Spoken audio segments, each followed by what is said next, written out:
and happy to be there. She's a monk from this order. She's an apprentice monk. And in order to become a full fledged monk, she has to basically get an internship. So she needs to go out into the world and like do some good somewhere. So that's how she met Chansey when she was talking to him about how she needed to figure out a place where she could get good work experience doing good in the world. And he talked about Barovia and she was so excited, so happy to be there. She has that like kind of like a little she's a little naive like in the way only like an intern can be where they haven't been exposed to like what real corporate America is like and haven't had like just all their happiness stripped from them. So she's just really happy, really a li- just excited to be there. So that's Aaliyah. Very nice. Um, one more thing I forgot to mention. For if you guys want to listen to the audio for music and ambience and such, it's in the session resources in Discord. There is a link to watch together. It will be loud, so turn down your volume first, and then turn down the volume on the bottom right to like 10-15%.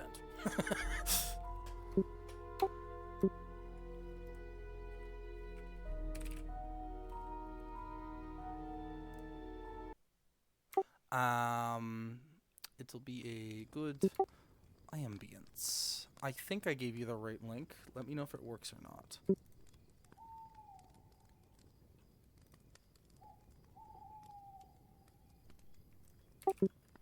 It looks to be correct.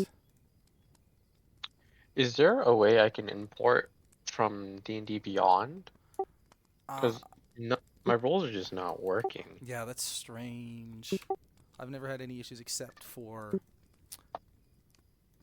um, yeah, the usual names not aligning. If it's possible, you could recreate your character, but you can't quite import it. I would just start it from scratch with the in-game builder, which shouldn't take long at all, and we do still have time. Okay, gotcha.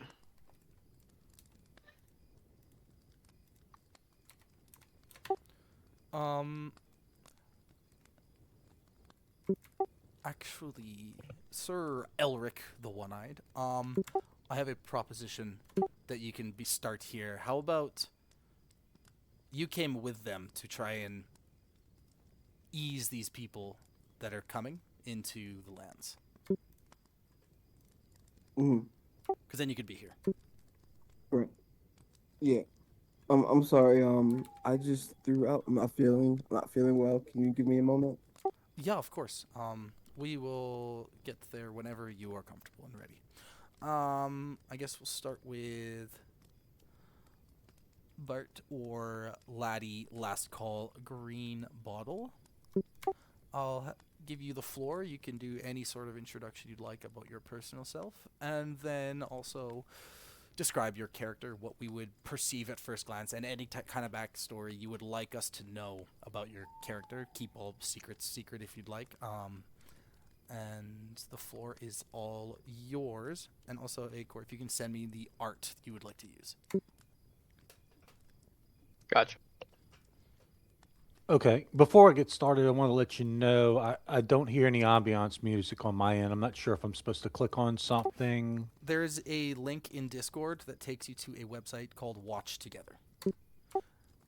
And just turn down your audio first, and then turn down the audio in the player on the bottom right, because it will be loud at first. Okay, where's the link at? Where would I find the link? In Discord, go I'm to in- the Wednesday afternoon, and then go Wednesday resources. Okay. Which I know this is not afternoon for all people, but I have a session after this, so I call that one evening and this one afternoon. Okay, so click the. Okay. It'll be loud at first, so careful.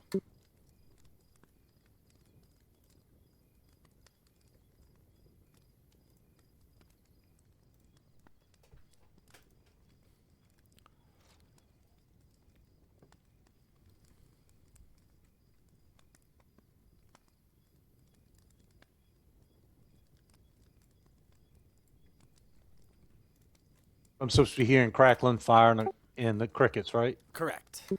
Awesome.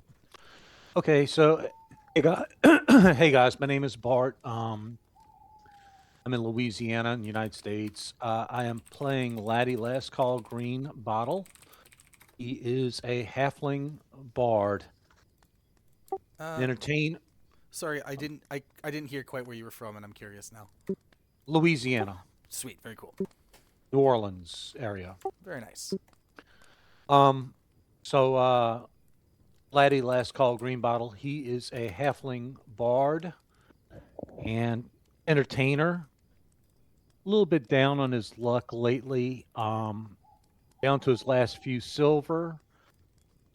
He's basically looking for a little bit of fame and fortune at the same time. Came across Chansey, who basically spoke of Barovia being a good place to get that fame and fortune. And that was all Laddie needed to hear. And yeah, so that's basically where we're at with him. Very cool. I guess I should bring up his photo. That's there. What he looks like. He's got a nice. I assume he's a string player. Yes, he has a lute and he also has a flute as well, but primarily strings. Cool. And he does have songs. Not a singer, but when it comes time, he can play songs, read out the lyrics of songs. So Cool. that's him. Very nice. And Acor slash Melver, if you are ready, you can go ahead and introduce yourself as brief or as much as you'd like, and then introduce us to your character. Okay. My name is Malver. I'm from Florida, but right now I'm in Maryland, unfortunately. My character is Acor. He's a shapeshifter druid. He was born in the countryside with his parents. Good childhood. Grew curious of the world and left his village to travel. He was pretty much like a guide of the forest, and he kept hearing of a land called Barovia, and he finally met someone who could take him there.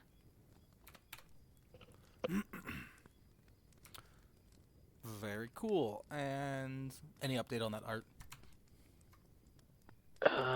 Just I need like 2 seconds. Sure. Let me see. And Yarick slash Elric, how you feeling?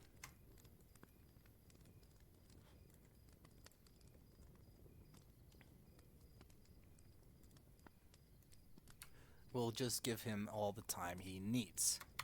That's okay for now. Before we get going right into the fun stuff, does anyone have any questions or concerns regarding what we're doing, how we're doing it, scheduling, the house rules, which I hope you've all read into, which there's not too many. They're pretty simple. Any questions whatsoever?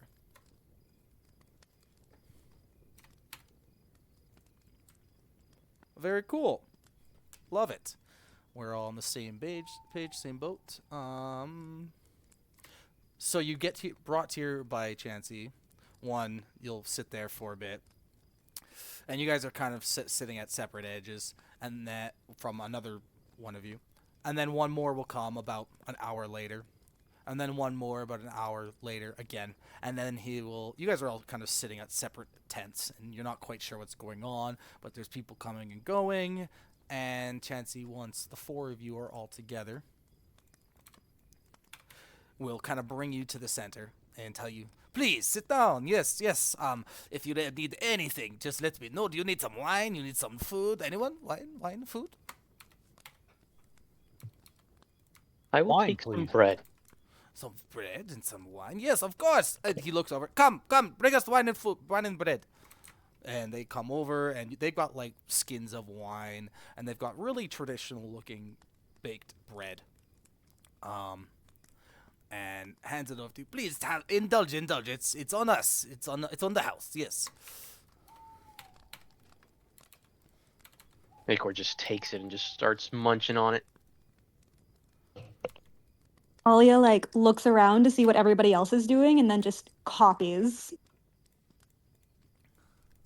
Laddie will pour some of the wine from the wineskin into a green bottle he had in his pack and grab another wineskin to drink out of.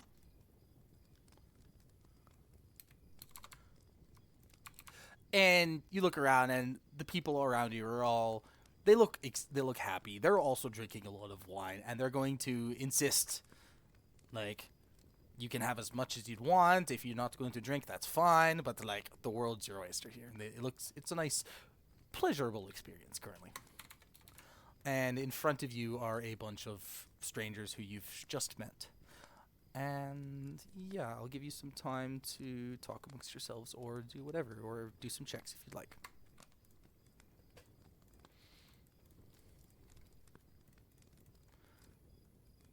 While I update the art here, because I have it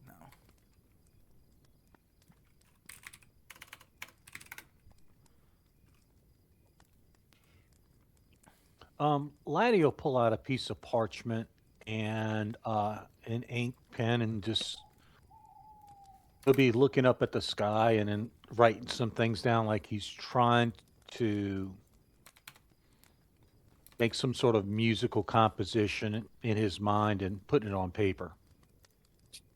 And looking at the party around the fire as he's doing it. And when you look around at the environment around you too, the air is a little crisp. It's getting to be almost nightfall. The sun is setting. There's a nice sunset in the background. The forest is nice, calm, and peaceful. You see the flying of birds going by, and everything is fine.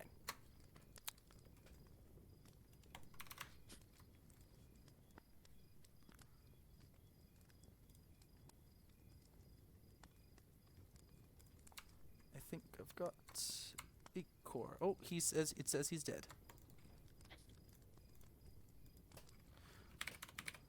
I'm already dead? Yeah, it's at least that's what the token says. I fixed it. Oh, no. You're no longer dead. And that's what your nice shape-shifting druid here looks like. All right.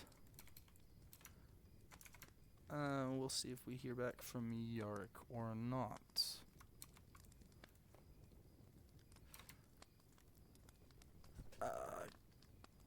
Give me 1 minute, and I have some fun stuff coming up.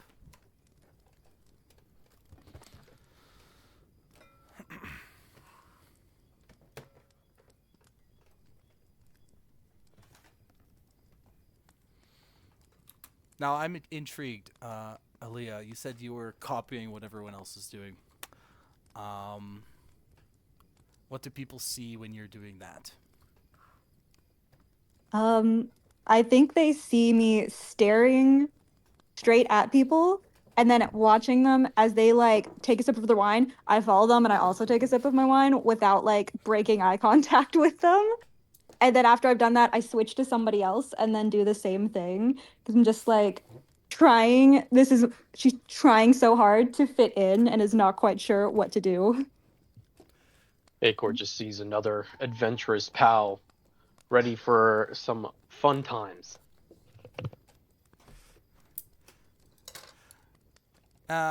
Who's drinking wine? Me?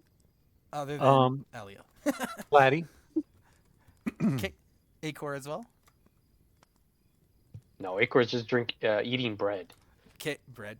Laddie, you see Aaliyah staring at you vigorously and copying you every time you drink wine.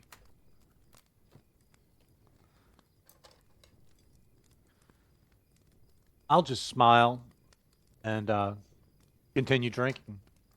If she's copying me, I'm gonna take bigger swigs to see if she continues to take bigger swigs.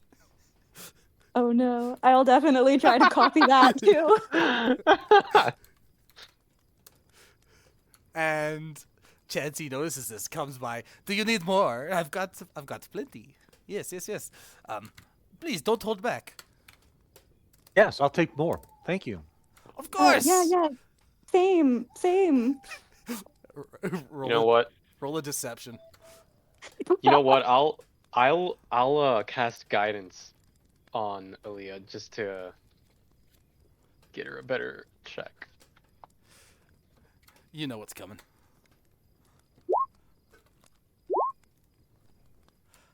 That we'll take that first from the 11 plus a 1d4.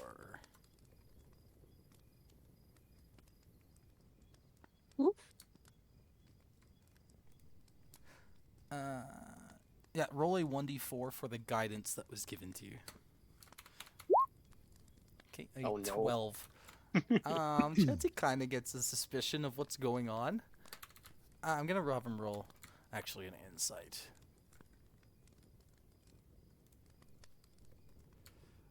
He rolled a 4. He has no idea, and he is going to gleefully hand you both a very large wineskin.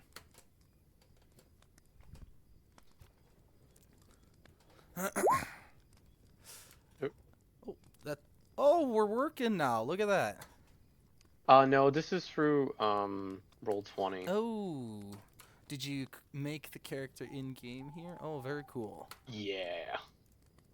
I'll have to see if I can try to figure it out.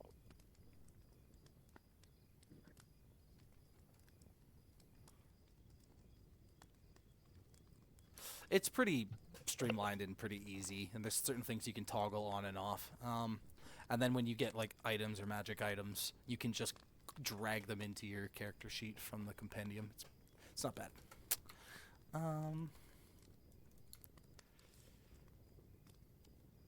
Yarick, any update there? If not, it's totally fine. We can continue.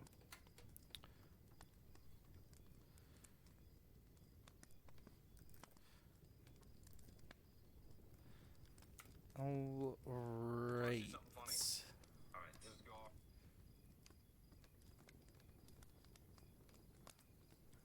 Just opening up some notes, and we're good to go.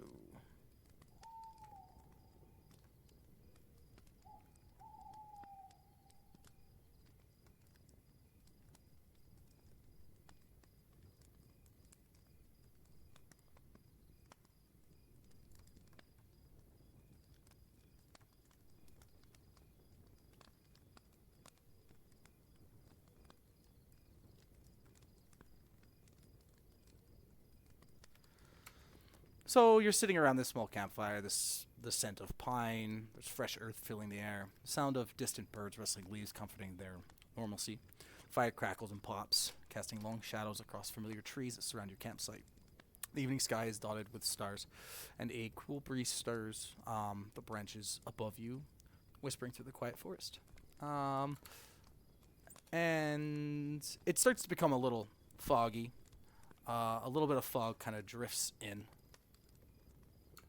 into your sight, and you see a few of the Vistani here, going into their tents, going about their normal business.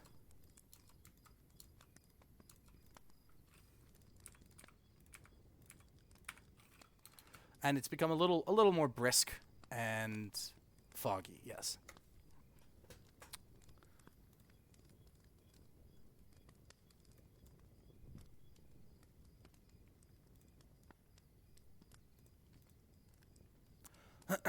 And as the mist kind of pulls in more,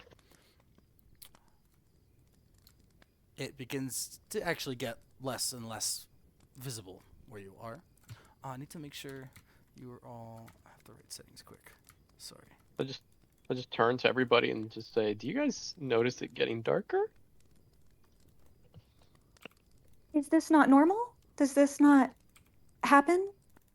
Like here? I just kind of figured it was kind of like part of the landscape. Like maybe it's just like a thing. Nah, this ain't normal.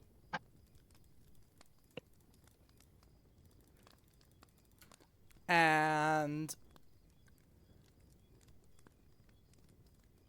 There's an odd fog kind of coming around you, not like any natural mist you've encountered before, and it spreads quickly, seeping through the underbrush, coming from all directions, thickening with each passing moment.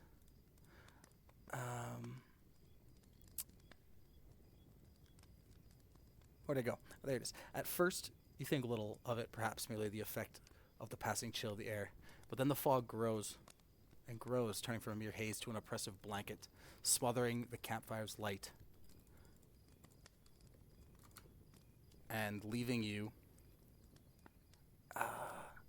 in a world of pale, shifting white. And the temperature drops. The campfire flickers and struggles against this encroaching mist, and its warmth is fading. And as the fog swirls and thickens, the distant, comforting sounds of nature are replaced by the oppressive stillness of something different. I just try to cast Create Bonfire just to keep the Okay. the campfire going. Okay. And I'll change the music here.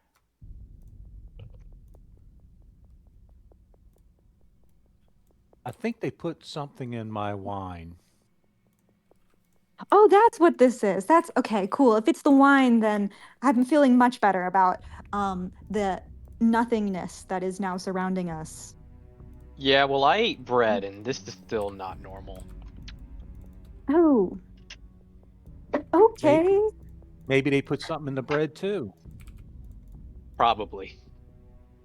Honestly, it'd be really clever for those that don't want to drink wine. They get all of the different methods. Yeah, I don't know why we trusted someone named Chansey. And the mists around you will push out away from you guys. And you look around, and you are no longer in the familiar forest you were in moments ago. It is replaced by twisted, unnatural wilderness. The trees are taller, now looming over you, and their branches reach out like claws, blocking the sky above. The mist feels alive, swirling at your feet, and there's an unmistakable heaviness in the air, a feeling of being watched, of being trapped in a place not your own. And around you guys, where these standing stones are replacing the tents that once were. They're in a circular formation, large standing stones.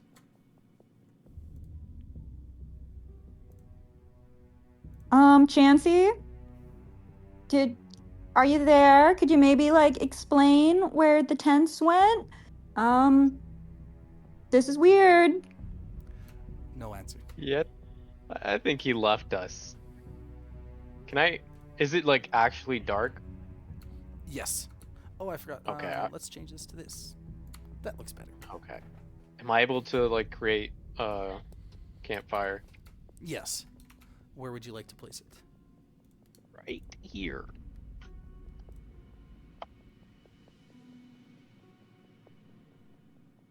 I just go over to these standing stones and just look at them, see if there's any writing on it. Okay, roll a perception.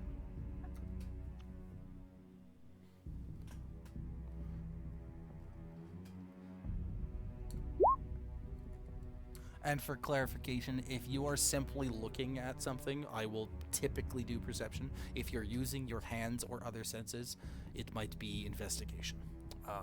Okay. 15 perception. You don't find any writing on it. That is not what you find. Nope. They do all look oddly shaped and almost intentionally placed. You imagine there's no way this is a natural formation.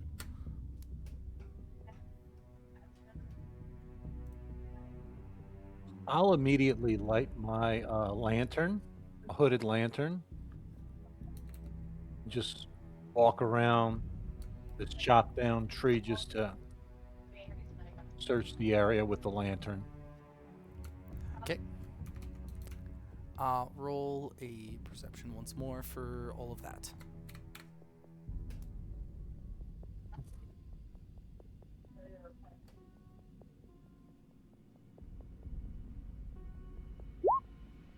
Nice. You kind of look around, and the trees look unnaturally close together.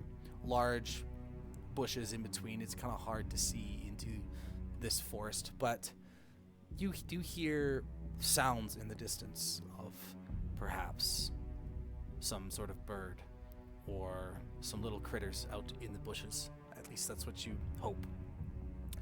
The sounds you make as you step seem to disappear at an alarming rate, as if being absorbed by the land around you, but at the same time, it seems to travel further. And the fog, as you kind of step towards the forest, it is a little more thick, and it's kind of difficult to breathe as you approach this fog. Not like impossible, but you can tell it's different and difficult.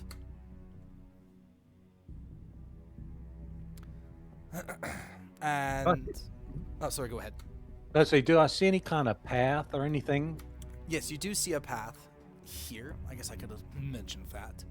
And when you're looking down this path, actually, you will see a glowing red light appear. It flickers as if being held by a lantern. I'll draw a little red to show what it looks like, basically.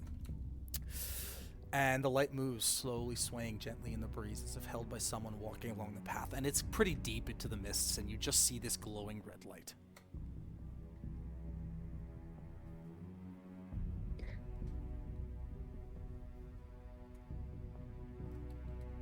I'll call out, hello?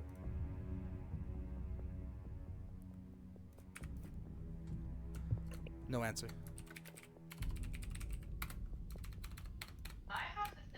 I think it's all the wine. I didn't know wine could cause group hallucinations.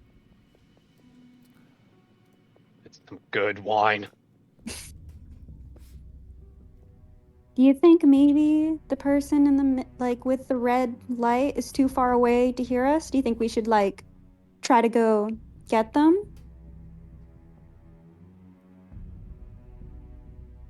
As soon as Aaliyah says that, Igor just yells out, "Hello!" And as you yell that out and you see Aliyah, I presume, slightly kind of start motioning towards it, the light vanishes. And you feel a brief, cold gust of wind as if something passed by you. And you will hear a howl deep into the forest coming from the east. You hear multiple howls. Oh no, I think we scared them away. Or attracted them to us. You said to the east, right? Yes, coming from the east. So this way? Mm-hmm. Okay. I don't know about you guys, but I don't want to be around when those howls get closer. Maybe we ought to take this path. All right. Yeah, I'm Move down. forward. Yeah. I'll take the lantern. If you want, I got the lantern. I know some of you guys can see in the dark. I can't, so. Well, whenever you need light, I can make a bonfire for you. Good to know. So I guess I'll take the lead since I got the lantern and just slowly walk in. Keep an eye out. If I hear anything, I'll point the lantern in that direction. I'm not sure how much light does a lantern give off. 10 feet? 5 feet? The hooded lantern. Lantern hooded gives off 30-foot radius of bright light and 30-foot dim. Okay, Okay, that's plenty of light. And I will ask now, actually, now that we're here, does anyone have dark vision or any of that sort? Yes. I believe I do. Okay. Aaliyah, Aaliyah, what's the distance on that? 60 feet. Okay. Actually, okay. The dark vision is one thing, but I feel like it works slightly different in certain scenarios. So in a scenario like this where it is full of mist, I'm not going to apply necessarily the dark vision, but I will give you guys that lantern to kind of give you that. But not the dark vision will most definitely take effect, for example, indoors or underground, that kind of stuff. But right now it's heavy mist, so the night vision, dark vision won't really take effect yet. Just because of the mist. So who had the lantern, sorry? Laddie. Laddie, perfect. I will add some light to you.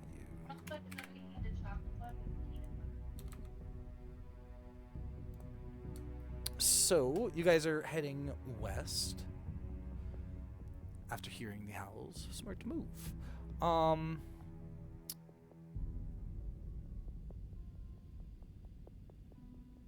As you continue down the path, the fog kind of thickens and the oppressive silence of this forest presses in.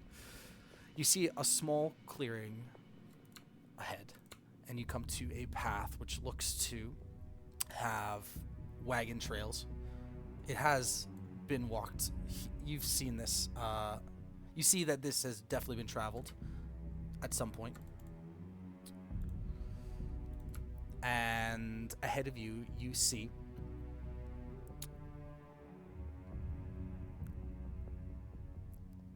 one sec. You spot a body. There is a man lying face down in the dirt. His limbs look twisted unnaturally. Aaliyah's gonna run up and see if he's okay. Sir? Sir? Hello? Can you hear me, sir? No response. No, I think he's dead. Oh. Aaliyah's gonna check for a pulse anyways. Okay, roll a medicine.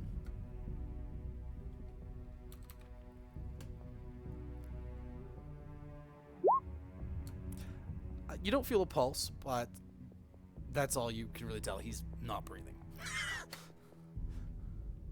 Do you think we should call a doctor?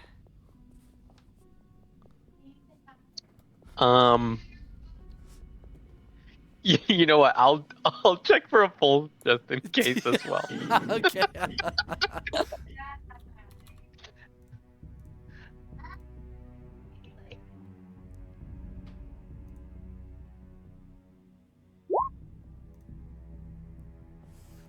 You can most certainly tell he is dead.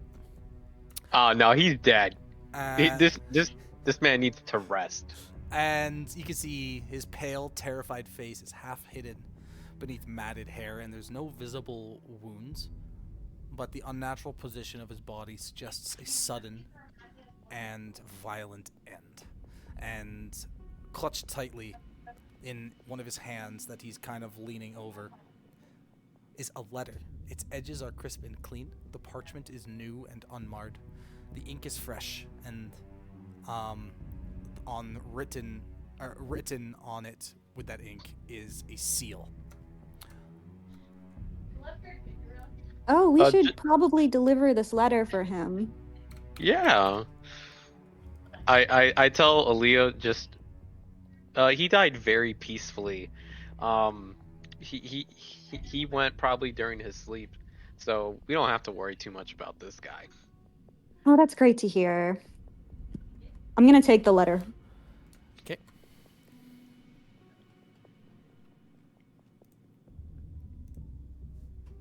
Is there like an address or like a person's name written on front, like so we know who it's for? Or Nope. Why don't you open it? good plan, good plan. I'll open the letter. Okay. I'll show you what the seal looked like. This here is what you would have seen on the front, drawn in with ink. And I'll show you the contents of the letter. And if you scroll down, it's in normal text, so you don't have to read this.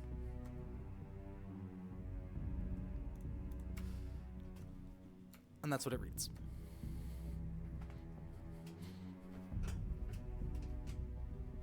What does it say, Aaliyah? It looks like a lot of very old speak, but it says that they need assistance. The love of this guy's life, Irina Koliana, has been afflicted by an evil, and they say the good people of the village cannot protect her. She languishes from her wound, and he would have saved her from this menace. He says there's a lot of wealth in this community, and he offers all that might be had to thee and thy fellows if thou shalt but answer my desperate plea. Come quickly, for her time is at hand, and that I have shall be thine. Signed, Kolyon Indirovich, Burgomaster. And Burgomaster, sorry, really quickly, you guys know, basically means mayor of the town. Oh, so the mayor needs help. This is great. What if that's Yeah. the mayor on the ground? Does he look like he's wearing rich clothing? No. Probably not the Burgomaster. I'm going to search his pockets to see if there's any other identifying things on the body or anything worth. Okay, roll an investigation.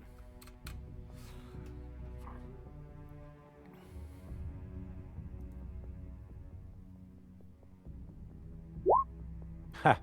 Oh no. You find an extraordinary amount of pocket lint.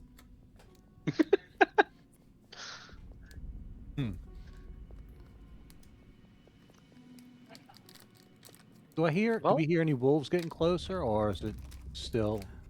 You hear another howl. Many of them, and perhaps slightly closer. We should probably get going, guys. Yeah, we really need to go find this Burgomaster and help. Yeah, and take all the treasure, right? Oh, well, we do this for, the good of helping others. That's what my order does. Absolutely. And you can help a lot of more people with wealth.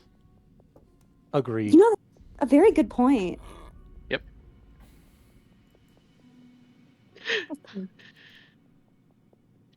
Start moving.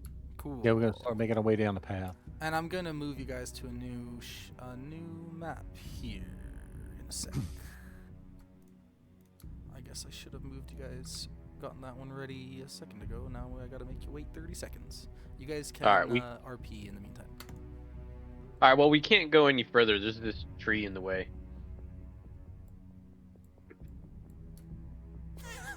We can probably climb over the little tree. Or big tree, actually.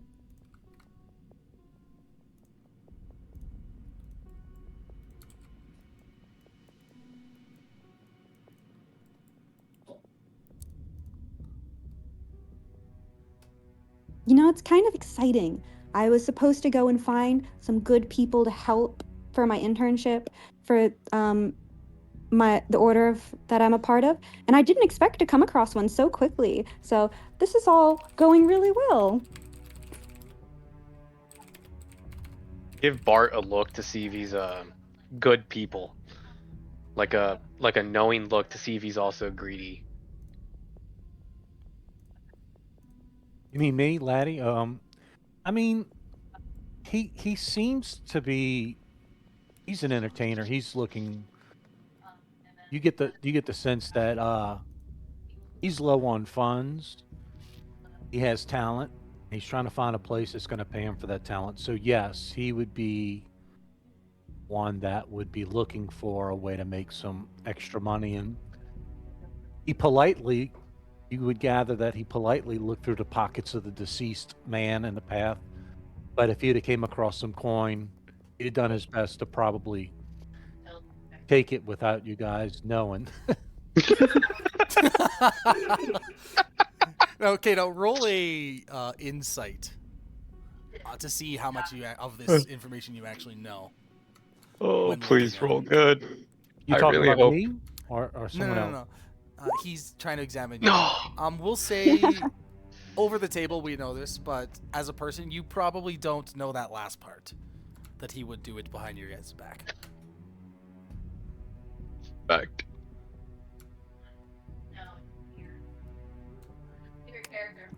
Acor sort of feeling like he met a kindred spirit, and just turns back to Aaliyah. Is like, yeah, you definitely met good company.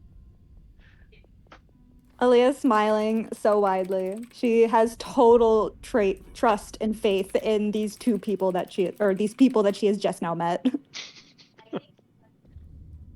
Oh, I hope this place we're going to has a tavern. I'm not one for the outdoors too much. All right. I'm moving you guys in like 2 seconds once I read some stuff. As you continue, you see the fog kind of clear up on the pathway, heading east to west. And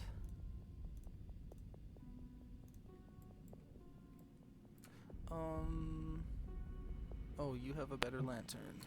I didn't update this token. One sec. Light.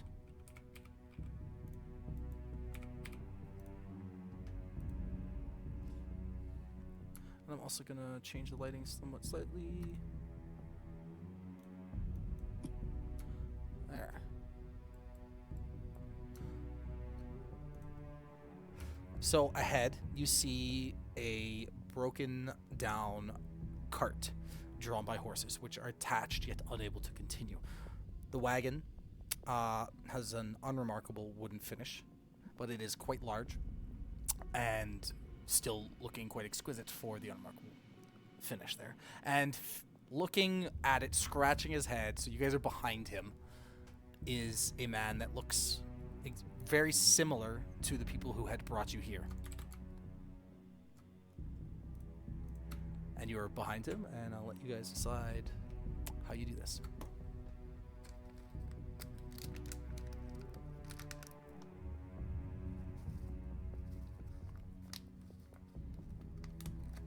I just turn and look over to the bard and like, you want to talk to this guy? Sure. Aaliyah is also gonna look at Laddie and just nod. I'll walk up to him. Chauncey, is Chauncey here? Chauncey? We're friends of his. We lost him, I think, in this dense fog. Not sure where we are. Yep, you like basically started with, oh my gosh, you don't sneak up people in the forests here. Chancey, no, he's not here. I know him, but he's not here. Have Okay. you been in contact with him? And he looks you guys up and down. Yeah, Well- he mentioned something about taking us to a place called Barovia. Then some fog came in, and we're in a different place. Oh no. He brought you here. You are from the outside, yes? Outside where? Outside of Barovia, yes. We're not from Barovia. Yes, I can tell now. Okay, anyways. And then you hear the howling from the east, much closer this time. Many howls. And he looks shocked, looks over, and looks back. We need to fix this wagon, and we need to get out of here. They are following you, and it is nighttime, and if they find us, we are doomed. So, and you look over to see the wagon. One of the wheels has detached, and it looks as if there is one large piece, a bolt, or some sort of screw type mechanism that would have pushed it in place. And he says, it's missing. This thing here is missing. We need to find it, or perhaps I have some tools here. Perhaps we recreate it. We fix this. I don't know. I need help, though. I can't do it. Yes, of course. I'm gonna immediately drop to like my hands and knees and start crawling on the ground and like looking around for this bolt thing. Okay, roll a investigation. And I'm going to cast. I'm going to cast guidance on her for Okay. doing that, and I'm also going to use. Do I have? Yeah, I have guidance, and I'm gonna follow her around with the a lantern to assist her with light. Okay. You're assisting her, so you can roll once more an investigation check, and then also roll a d4 to add. Nice. Wow, that's incredible. Yeah. 15 was the DC. Nice. Yay! You are able to, as you're kind of going around, you see the little shimmer of light kind of reflecting off of the torch that Laddie is holding. And you are able to find the large bolt. And as you kind of grab it, you hear the bushes rattling to your east. I found it! I found it! I found it! And you look over and you see 5 sets of red glowing eyes slowly emerging from the mists beyond. And he says, "Nick, quick, fix. Yes, we must get going." I will like hand it to him, the bolt, Mm-hmm. and be like, okay, how do we fix it? I've got it. And he simply like, well, he's gonna say, "Quick, lift the wheel. I will push it in place. Help me out." Okay, I do so. And I'll give her help. Okay, so you guys lift it, and he pushes this bolt in place and gives it a turn, and it clicks. And just as that happens, you see these giant-looking wolves. I'm not gonna say what their token is. You might know what it is, and he will look in fear and look towards you all and says, "We get going now," and I will have everyone roll initiative. The only caveat being, I just for this one turn, because it is a different type of combat than the normal. I'll let you all do if the wolves go before you, I will let you do your movement before them to decide where you want to go. Just this one time. Just hear me out. You'll see why. So select your token and then roll it. Perfect. You knew already. Some nice initiatives. I guess it didn't matter. You all go first. I will change the music to combat.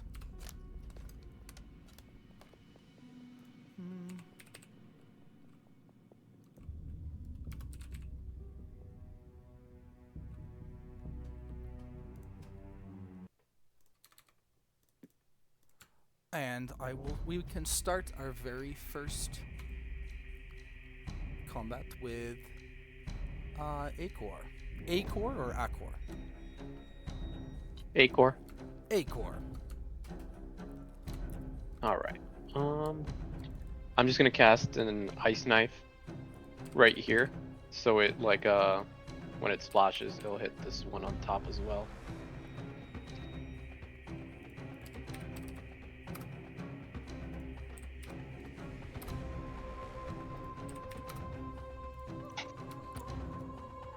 Okay.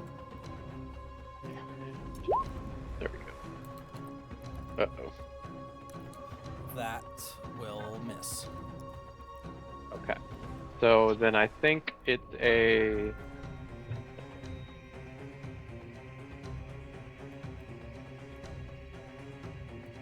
They have to succeed on a dexterity saving throw or take 2d6 cold damage. Okay, on which one?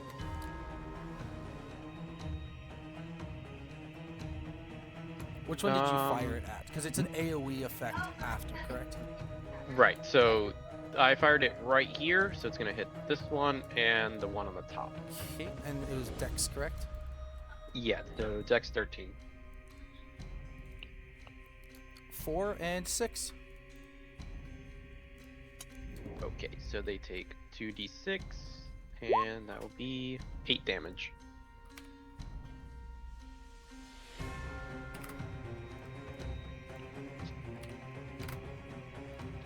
And I'm going to hop on to. Am I able to hop on from here? Yes, I should have told you. So on the sides there are 2 doors. There's also a door at the back. You can see windows above these, the wheels, and you also know that there is a hatch on the top of the cart at the front. All right, then I will hop inside. Okay. That'll be my turn. Cool. Aaliyah. Aaliyah is going to try to pull the fake Chauncey into the carriage. You go to grab me and says, no, I'm driving. I go to front. Cool. Then I'm gonna drag him to the front and try to like get him in as soon as like be like, okay, we're leaving, let's go. You can drag people at half movement speed. Difficult, rough terrain.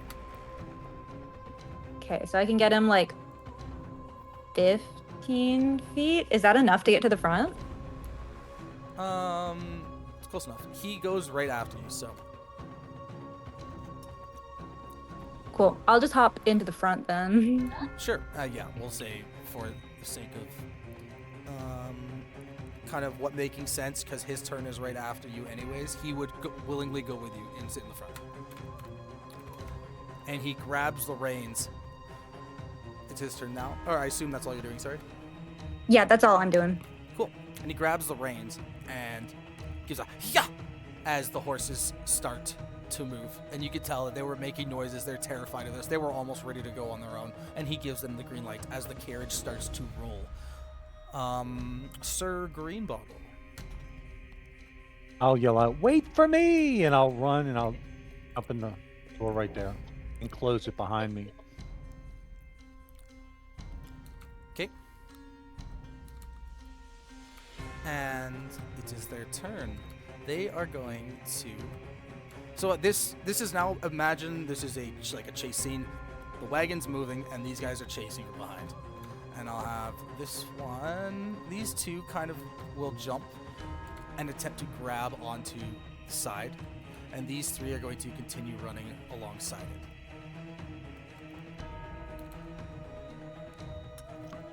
We'll say they're back here. And I'm going to have them actually roll a dexterity DC, just a 10, to see if they can grab onto the side. Wow, one of them actually failed. And these are dexterous. And he's actually going to fall off and be right there. One of them, however, is on that little back platform. Now you can hear him clawing at the door. And Acor. I think I'm gonna just cast Entangle. Okay.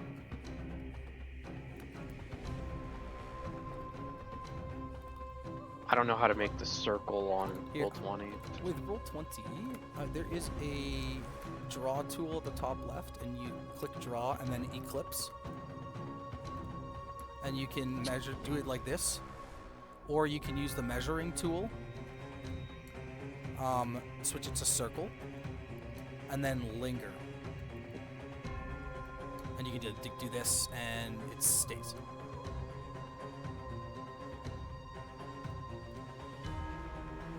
Or square, I forget. Entangle's square, circle, I forget. It's a square. Okay, so then obviously not circle, square. I can draw it for you if you'd like. It is 20 feet, so 10-foot diameter. It'll be this size. Can I put it like over here to try to get all 3 of these top ones? I don't know if I can get 3 of them, but definitely like the one, yeah, definitely the one that's already on. Okay. Yeah, we'll say that gets all 3. And I believe that is a strength saving throw, I believe. Yes, it is.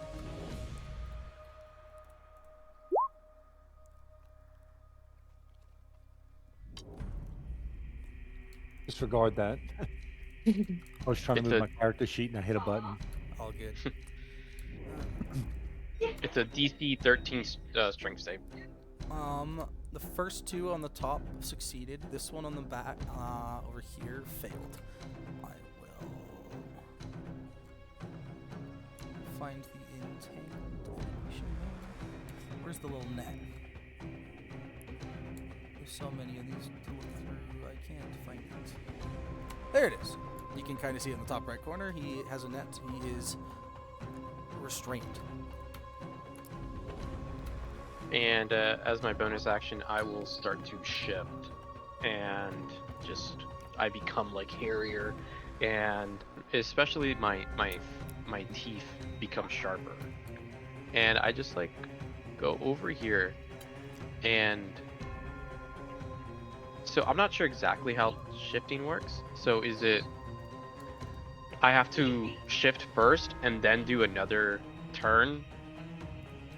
So you've used your action and your bonus action. You are now in the new form. Your next turn, you can do an action or whatever. Okay, got it. So I'm gonna be right here and then end my turn. Okay. And that one is still on the other side of the door, basically. And upon entangling this one, it disappears into the mist behind you guys as the horses are now galloping.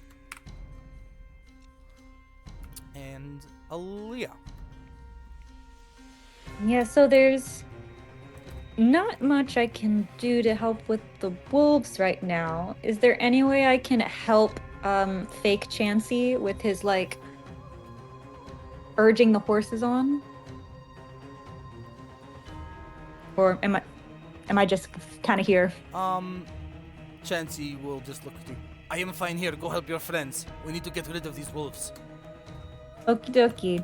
Then I'm going to take my movement all the way to the back. Okay. Well, there's no like door inside from here. You'd have to jump on top of the wagon. And then there is the hatch you could go through. So do you want to go through the hatch or stay on top? I'll go through the hatch. Okay, cool. Just so you know your options as to what realistically what would happen. And you're now inside next to your friend. Any actions?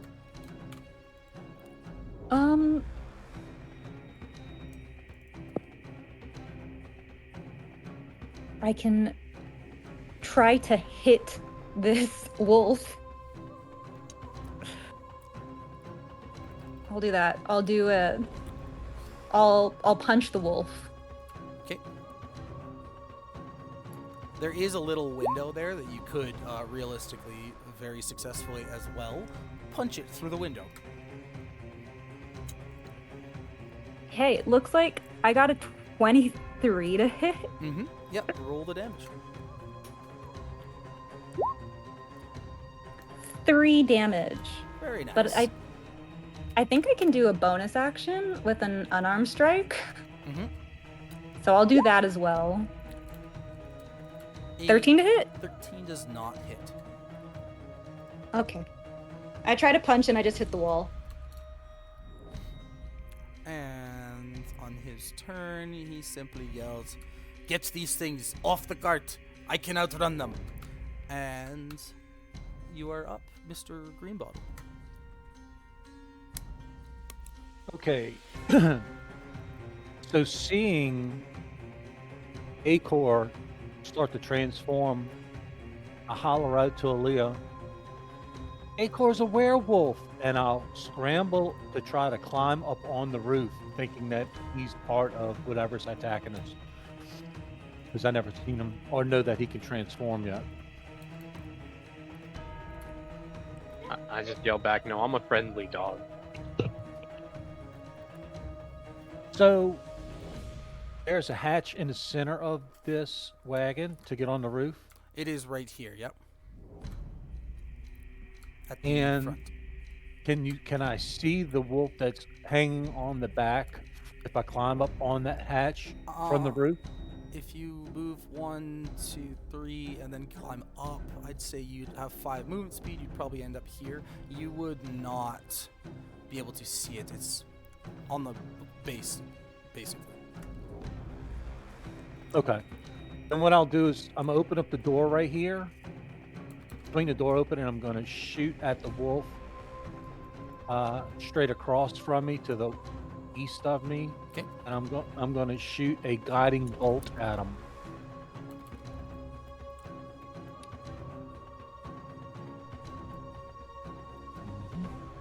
All right.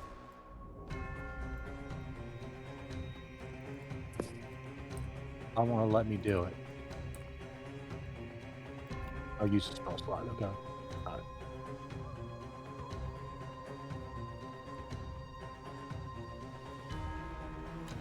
It will not let me do it. When casting Guiding Bolt, you click on the name rather than the little text symbol. Okay. Um, It's telling me always prepared magic. Okay. Use the spell slot, which I clicked yes. so go to spells in your list, Uh huh. then go down to the first, click on the name Guiding Bolt first, and then on the bottom right, click cast. Bottom right. Yeah, if you scroll down. That. On the very bottom, when you click cast Guiding Bolt, always prepared, spell slots, whatever, first, at the bottom it says cancel or cast. Maybe you need to zoom out. I'm not sure. Oh, there it is. Okay.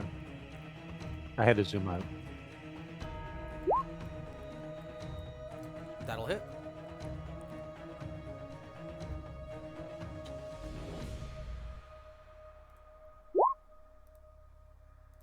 Very nice.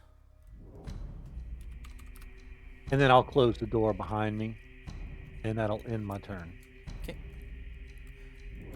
And I forgot to mention, if you guys want to clean up the display here, if you go into settings, you can actually get rid of those large photos on the bottom, so you can see more.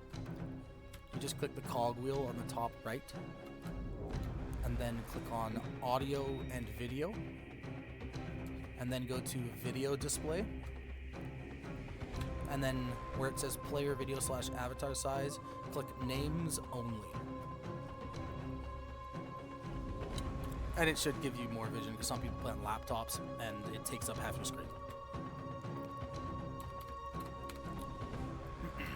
You said it was in character, no, in settings, and then where? So top right, the cog for settings, and then audio and video, and then video display,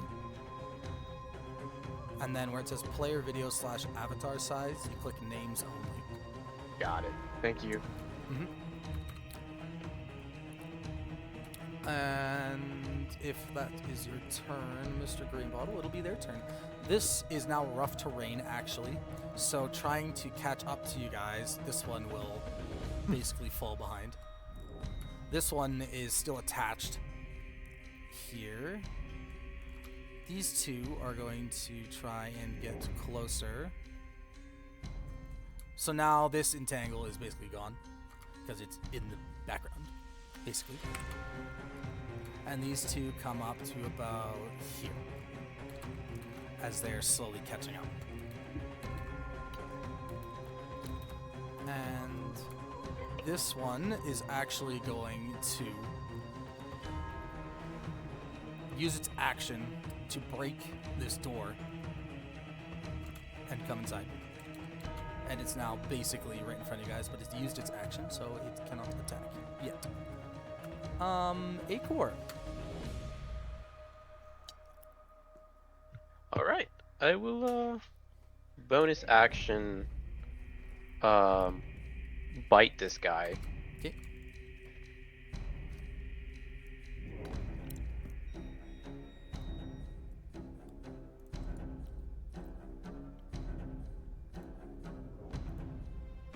So, bite is just a d6. Alright. So, I bite him for 3. You need to roll to hit first. And here, you should have a ability there that you can just click.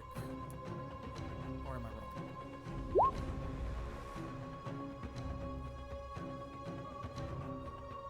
Oh, I gotta make an unarmed attack. An unarmed strike. Okay. Plus your strength modifier. So that won't hit. It misses. And then I will use my action.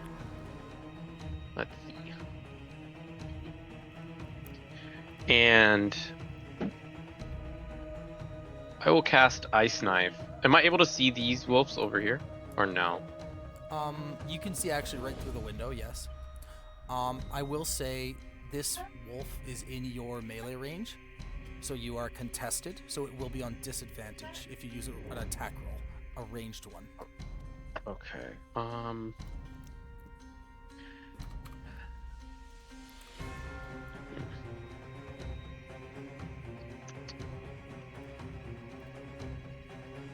Yep. Then I'll just use another entangle right here. Okay. Just to stop this one and this one. Okay.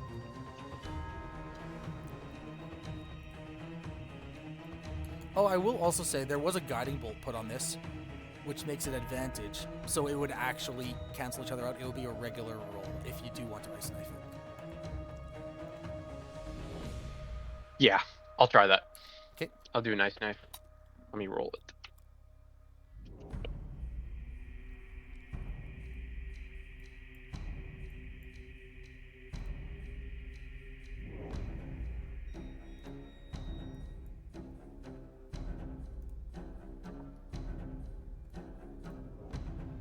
My sheet is just not opening now.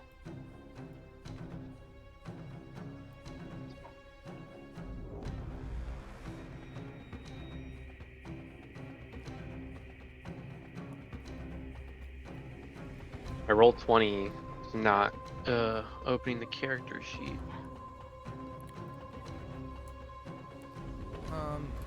It might be open elsewhere. Check your tabs. Hold Alt and double click your token, and it might also work that way. I did try that, it didn't work. Okay, you might just have to refresh then. Sometimes it bugs out like that.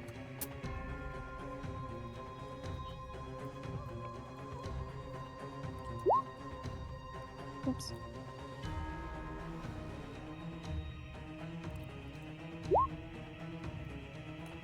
That will That misses. also miss. But it still needs to roll the dex save, which it rolls a 7, so you can still do the other effect.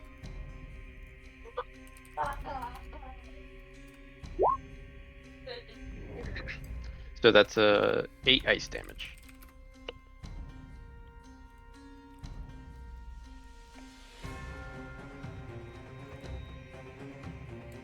Okay. And that'll be my turn.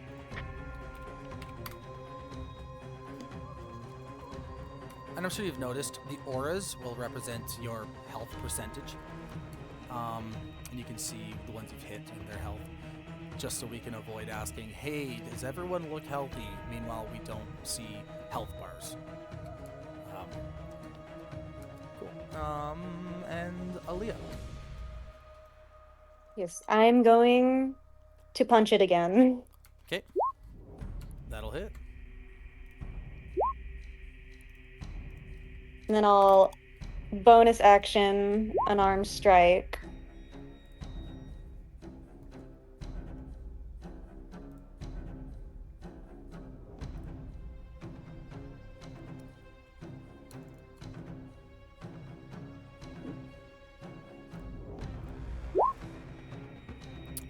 That just barely hits. Sweet. And that's all I can do. Okay. Laddie, you're up. Okay. After realizing that A core was not a beast, it's probably beast friendly.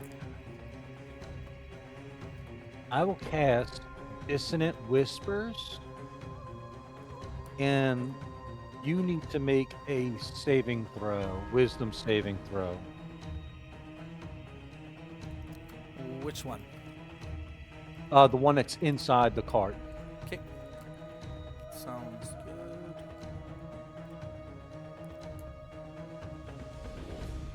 He rolls a 10. Okay, so he's gonna hear in his ear,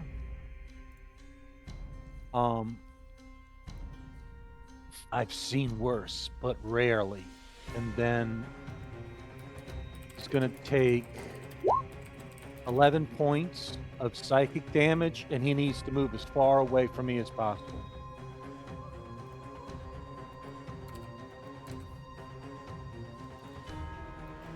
Incredible. Where are we? He takes 11. And he, on his turn, moves, I believe. Correct? Probably.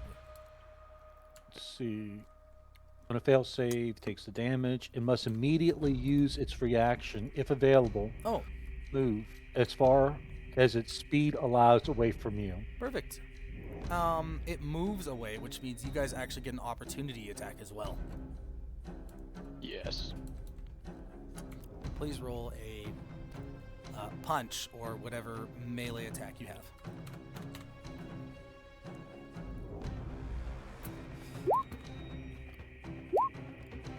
The sickle will hit.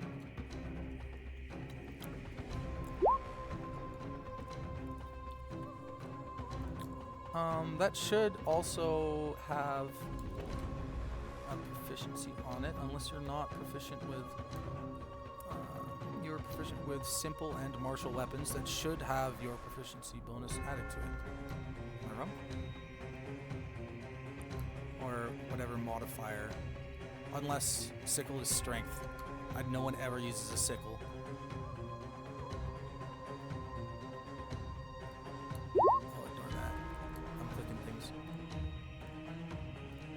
I'm just double checking that we're not missing damage.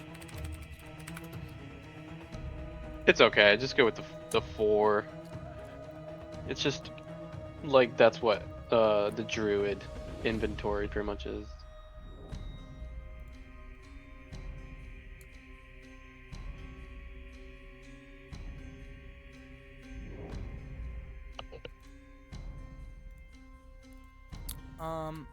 You're a dex. I believe that would be dex, so you can add your +2 to the damage, so it's 6. Either way. Oh. I guess it didn't matter anyways, because that 11 will miss, and it will use its reaction to run away as it disappears into the mists behind you guys.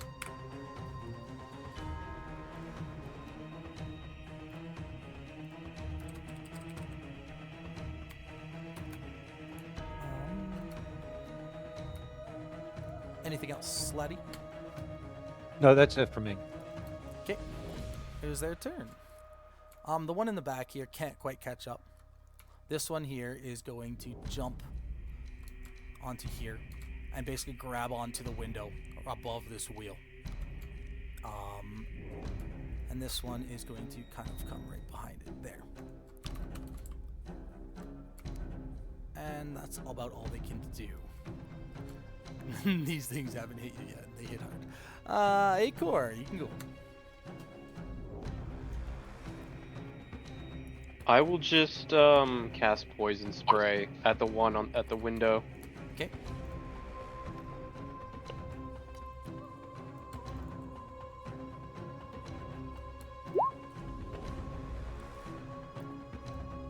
The DC 13 con save. 19 Damn. Wait, let me see if they take half damage. on the successful save, no effects. Okay. And I will but am I able to bonus action bite him through the window? You can. Alright.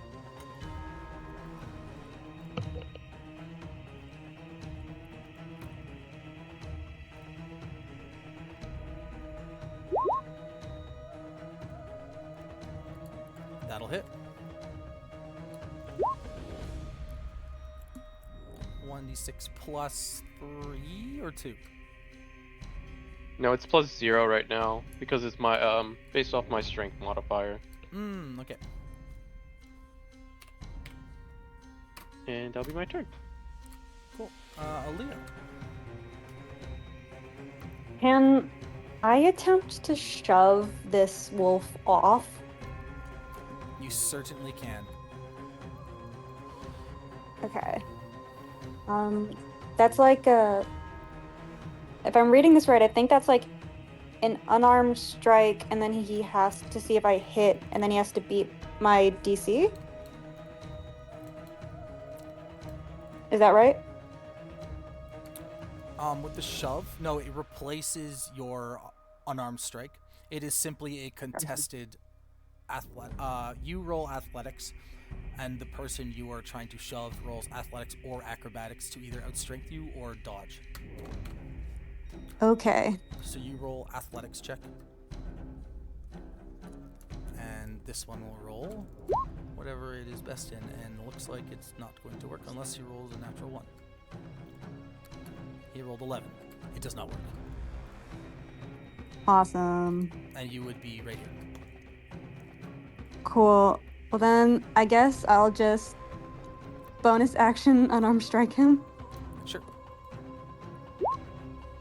Ooh, roll that crit damage. The first crit. Hell yeah. Oh. 2 ones. Uh-oh. Nice. What a great one to crit on. Hey. Did that roll 2 dice? I'm not sure. I just clicked crit damage. I think it rolled a 1, yeah, which doubles it. Yeah. So, yeah. So 2 damage, nice.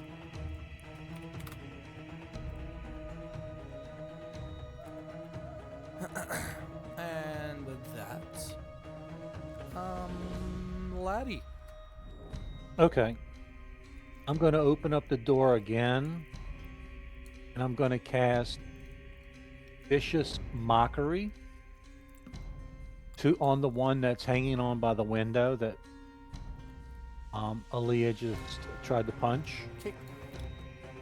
So you need to make a Wisdom save again. 11. That's a fail. So you're going to take 4 points of psychic damage, and then you're going to have disadvantage on your next attack roll. Okay.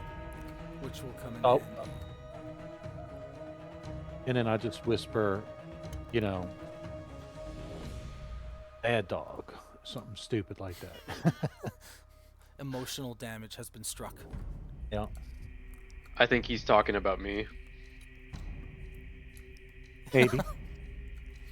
I just look hurt. And on this guy's turn, he is going to attempt through this I'll window. close the door behind me. Yeah.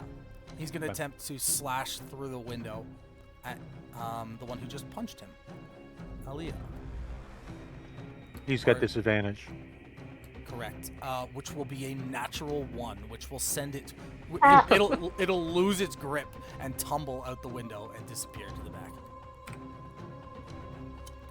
And the rest of these wolves, now that there's nothing attached to this, the horses can go faster, and you can see the horses start out sprinting these wolves, and they slowly start to get tired and start disappearing behind into the mists.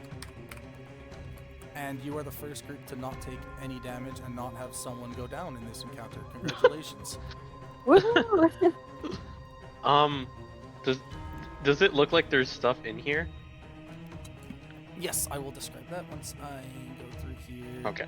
Change the music back.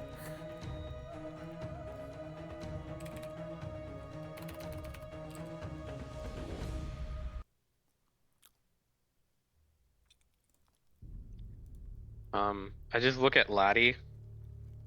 I give him a look, and I give another look, just to show the stuff that's in the wagon, like an inquisitive look about what he wants to do about this. So in the wagon, you see some sort of kitchen, lots of food, wine, all that stuff, and you can tell this is definitely a Vistani wagon. It's very colorful, bright colors, and the bed there, obviously, the desk at the front. Very, very fancy for a wagon that you had ever kind of seen, despite its external appearance. And yelling back will be the Vistani and says, "Oh, that was incredible! Very nice work. Please, let's get some rest, and we've got quite the journey ahead of us. I didn't know you guys were so formidable. Perhaps that's why you were brought here." Is I'm he? gonna- Go ahead. Is he able to look to see us while we're inside here? He's looking back, and there's a tiny little window he's peeking through, looking at you at the moment. Okay. You can dig in. There's lots of food. Go ahead. Yes. We are friends. You saved my life. I saved yours. It is, tit for tat. I'm a hobbit or halfling, so I'm going to eat and drink wine and take a rest. I once again copy what Laddie is doing in terms of eating and drinking wine. I look around the wagon, see if there's anything valuable. Roll a perception.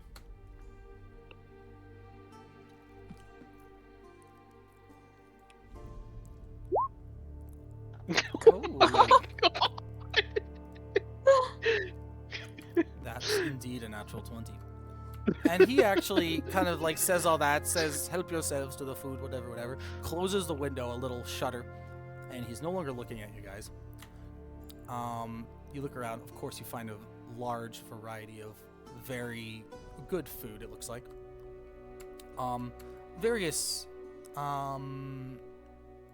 kitchen stuff, essentially. And if you look inside of these chests, you'll find lots of regular bright Vistani clothing, and you'll even find some little trinkets. They look like little sunburst symbols, and on little chains. There's 2 of them,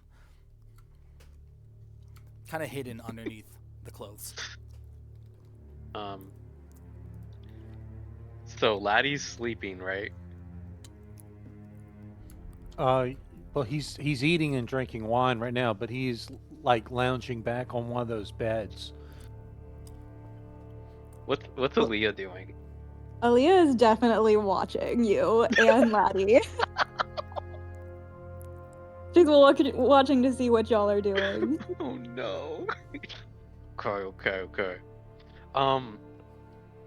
I just go up to Aaliyah and just ask her if she can just because I thought I heard another howl. If she could just look outside and see if there's any more wolves coming. Roll a Sorry. deception. Okay. Wait, what's going on?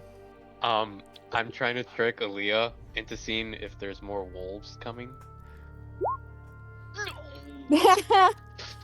You did Oh, wait, not. I You think- did not hear a wolf howl, so you're confused. I'm pretty sure we're fine now. I don't really think we need to do that. And roll an insight, Aaliyah. Oh no. You know what's up. This You rolled a kind person, out of the goodness of their heart, led us onto this wagon and saved us from certain doom back there. We should really be grateful for that kindness that they showed us. And of course, just nodding his head. I absolutely am. But in turn, we did kind of save him, right? And He also- ourselves. Yeah, he saved us a bit. You know what? How about I just go ask the kind person who saved us if he's okay with you looking through all of his stuff. No. You're good. You're good. Aaliyah is gonna like sit on a bed, but like stare straight at Yakor. Like guard dog status is on, is not blinking. Oh no.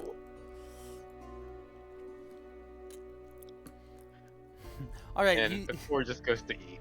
yeah. He's going to open the door again, look inside, see you guys chillaxing, eating food. Aaliyah staring at Acor, and he will say, "Well, sit back, relax. It'll take us quite a long time. Get some rest. I will take you to the village of Barovia. It's quite funny. This place is all called Barovia, but there's a village. They call themselves the village of Barovia, but quite conceited, if you do say so myself.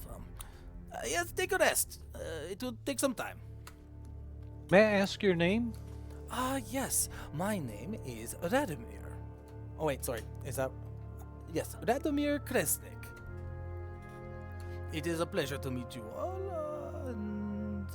You are? Friends call me Laddie. Laddie. It is a pleasure. You guys, welcome. Yeah. To take a rest. When I have sights to show you, I shall awake you.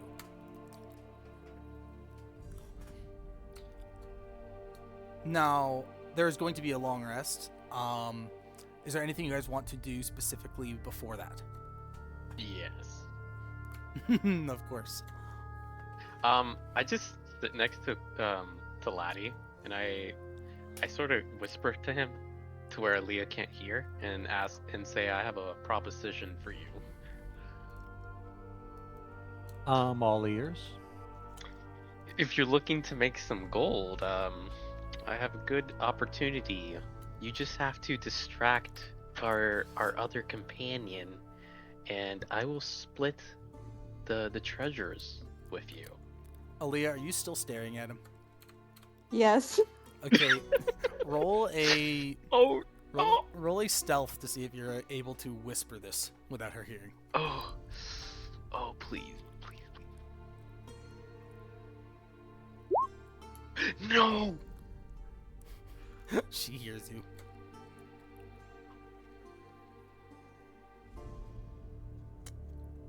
If you're talking about robbing or Vladimir, I don't think it would be wise in these lands that we don't have any idea how many more Vistani there are. He seems pretty like a nice fella that's taken us to a town. He's given us food and wine, which is fine by me. Gold would be great. I just don't think it's a good thing to try to do. Keep me out of your shenanigans. You know what? Aaliyah You're is right. nodding. You're right. I must just be tired and stressed, and I go to lay down for bed. Okay.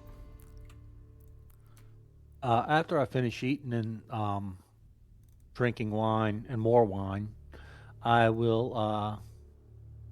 I'll just start tuning my lute, and then just strum a couple of chords and then nod off. Aaliyah will listen to the strumming for a little bit and then go into her trance. Very nice. You guys can all go ahead and do a long rest and get your spell slots and such back.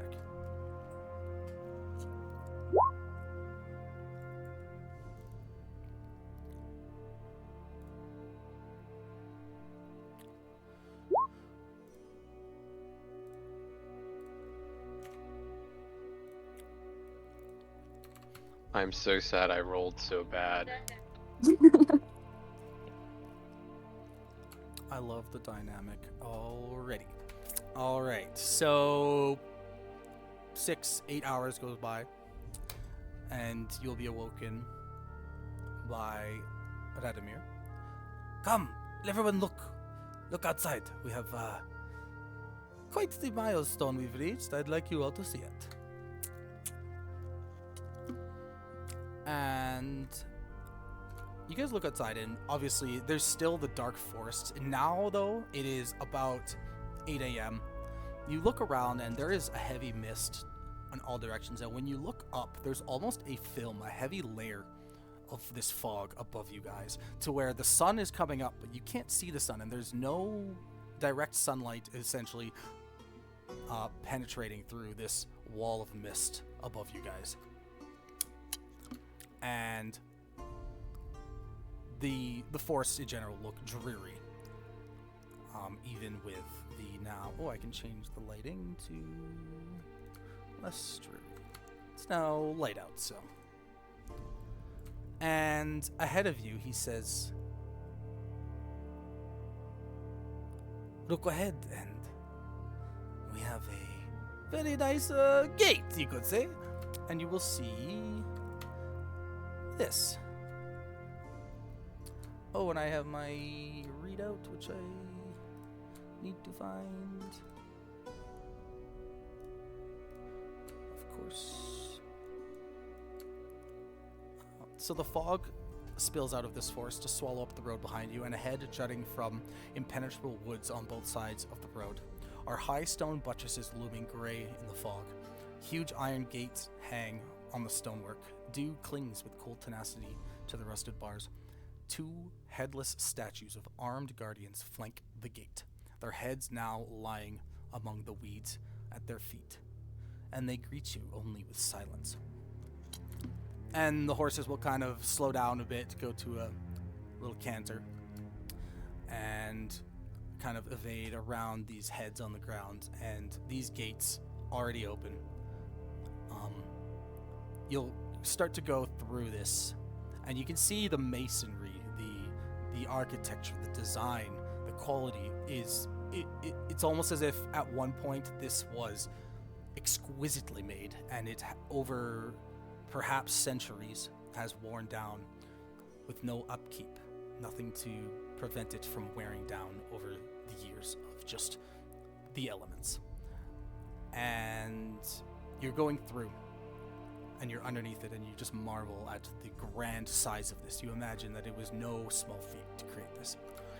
And you go through, and you'll see, first of all, there is the name Fiditov engraved on the side in large, bold, fancy letters. Fiditov. I will write that down.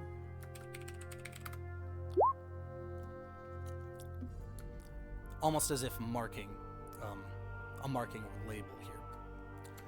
And as you pass through, you are brought to a large open field in front of you, covered in fog that does not let you see very far.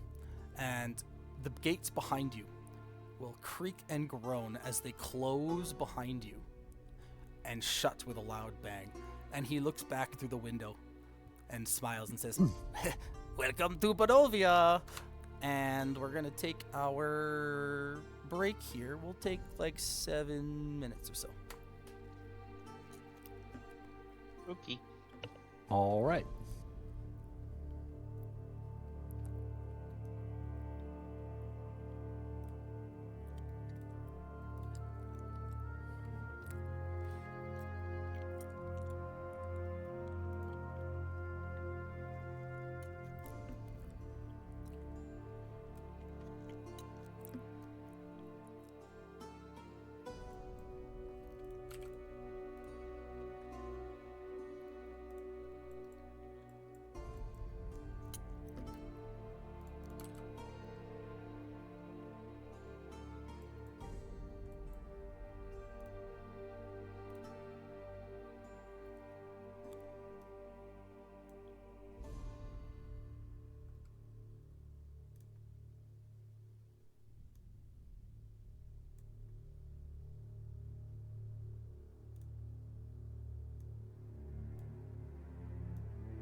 Hello.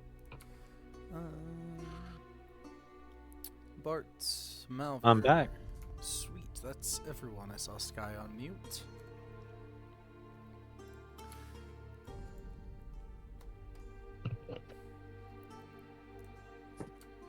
So, you've passed by, the gates have shut behind you, and he looks back with a grin and says, "Welcome to Barovia!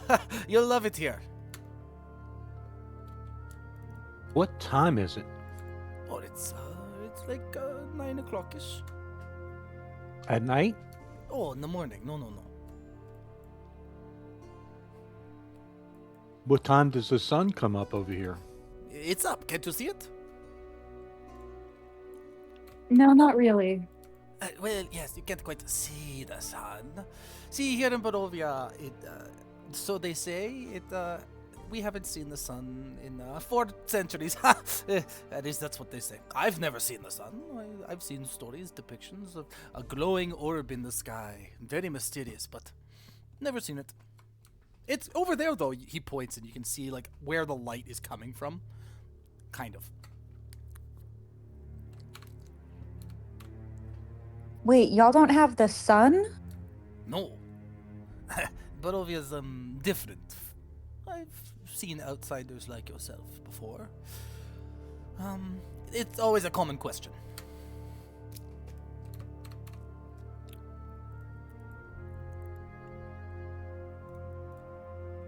I'll think I'll have some more wine. I'll go get some more wine from inside the cart. Yes, help yourselves. I wouldn't have too much though.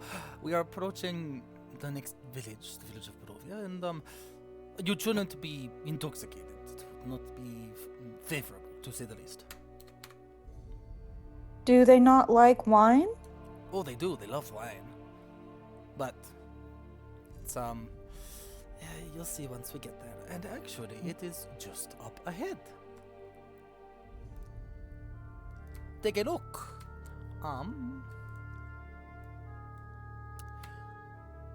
Well, then I'll just do a half a glass. Okay. Half of the wineskin there. I will reveal the village.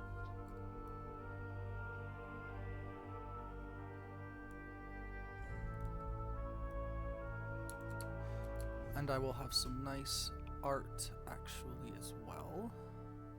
Where is it?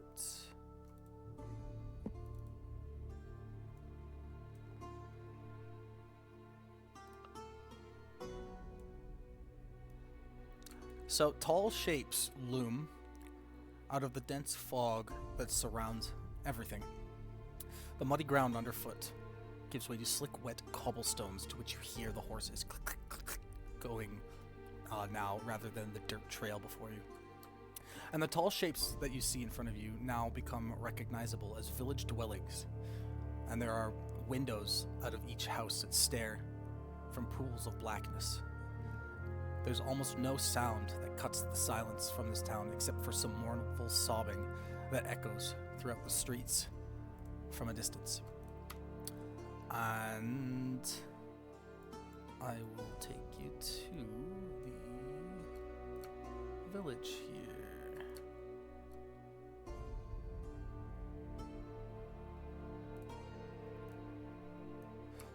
Do you still have that lantern? Or are you just chilling now? Because it's daytime. I have the lantern. I don't have it on. Cool, perfect. Village Barovia, copy tokens, paste.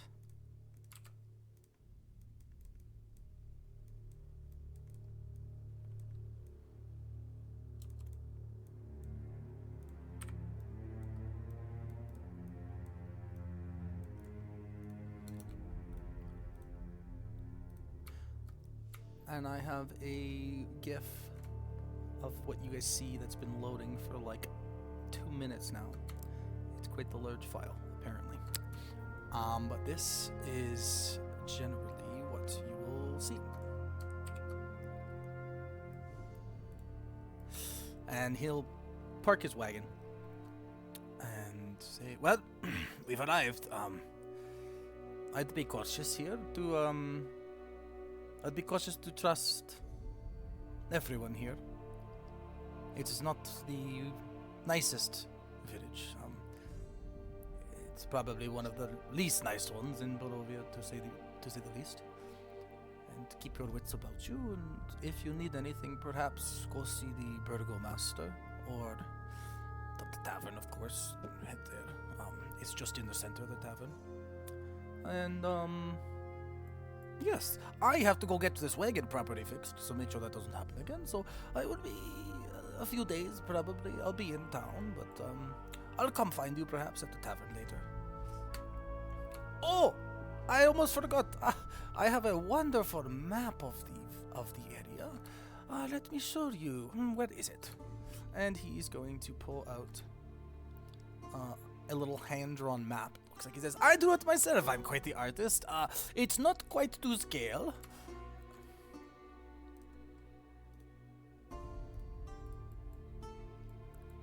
As you can see, I wrote here on the top, that's 0 miles, and over this direction, a really long hike. Yes, but this is generally what you'll be looking for in Barovia. Ooh, y'all have your own castle. Yes, that belongs to Strad. Is he a good guy? That depends. Good and bad is a matter of perspective, you could say. Sounds like my type of guy. Oh, yes, he's wonderful. I'll just say if you do meet him, be kind and listen to him. He might be a terrible undead vampire immortal tyrant, but he's still a noble, I think. Did you say tyrant? Well, some people call him that. He's immortal, vampiric, and yeah, be nice to him. Does that mean he has a lot of treasure on him? You could say that. I dare you to go to the castle and steal from him. It sounds like a fun way to die. Sounds interesting. Yes, Let's interesting indeed. let's stay away from the castle with the tyrant and the gold that you will inevitably try to steal. What do you mean? Let's stay away from it. I'm trustworthy. Leah's just staring, stone-faced. And plus, if we believe what he said, he is a tyrant, so he probably is not good to his people. So we'd be doing the people a favor. I said to some people he's a tyrant, not everybody, but it depends. Anyways, this town is quite literally in the shadow of the castle. So his influence here is great. I'd be careful with what you say and who you say it to. And here is the nice art here. You can see the castle looming over the village. Deep in the distance, high on the mountains. And this is what the dreary place around you looks like. Well, with that, I have to go, so bye. And he starts, yeah! And doesn't give you the chance to ask any more questions as he ventures to the south. So I assume I don't need to have this is what the sky looks like and everything. I don't need to have a lantern out right now. Yeah, you can see. All right. Well, we got a letter to a burgomaster, and we also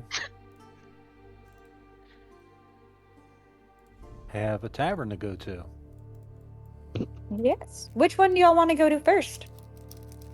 I guess we walk and maybe ask someone where they are and pick the closest. Sounds good. Good with that. All right, I'm gonna make our way down Main Street, I guess. Making my way downtown. So, I'll have you guys pause there. So you guys would have seen perhaps a few citizens of Barovia very briefly as they kind of notice you. And you know that there's a very big contrast between what they look like and what you guys look like. These guys have very old-looking clothes. They look to be perhaps poor, and they all look very cautious. And when they see you, they'll kind of jut off into dark alleys and disappear. And everyone's keeping their distance from you, and anyone that's in their house and sees you will close their blinds. And approaching this intersection here, two figures appear in the middle of the street. One's about 3 feet tall, one's about 4 feet tall. And you'll see these two children. The one little one's crying and the older one's kind of consoling it. And they're just standing in the middle of the road.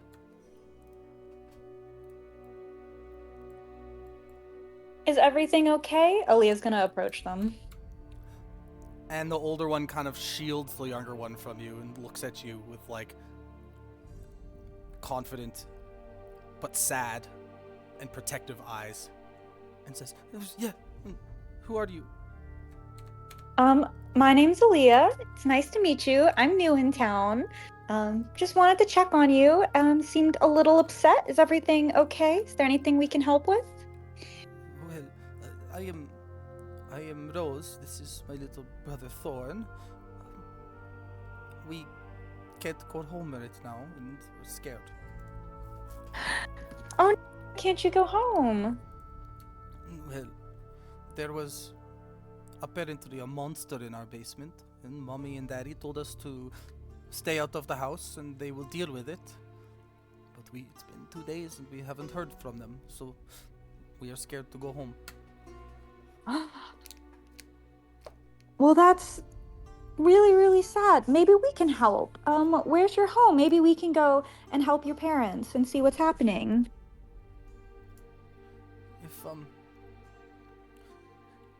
If you could come, that would be nice. We'd be thankful. Yeah, of course we'll come. Just tell us, where should we go? Just come this way. And they start leading you north. I'll follow.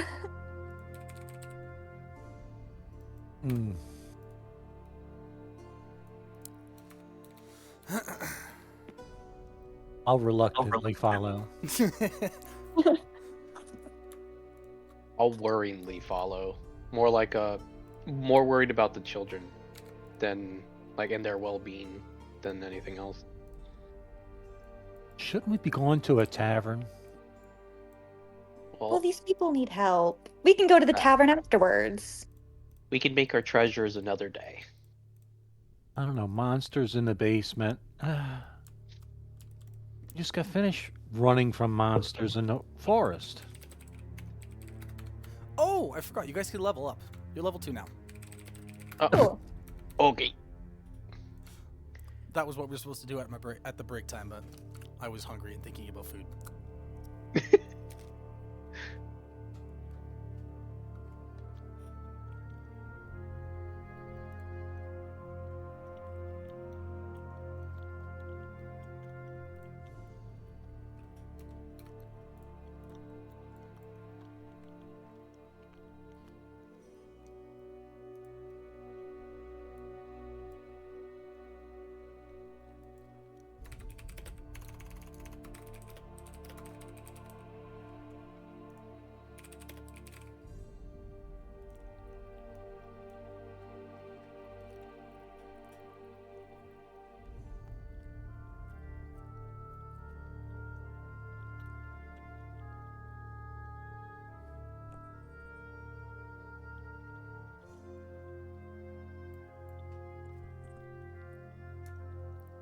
Let me know when you guys are ready to continue.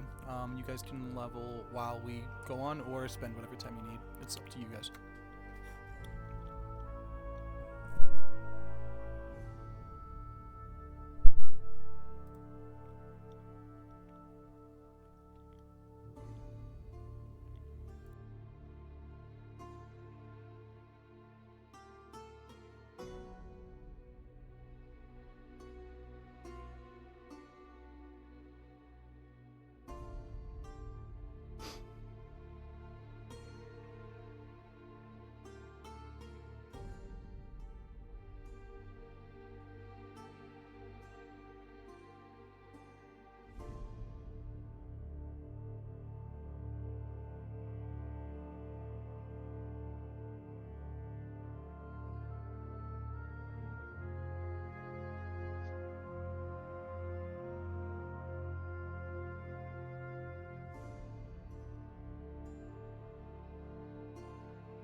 Of course, I forgot to change the music.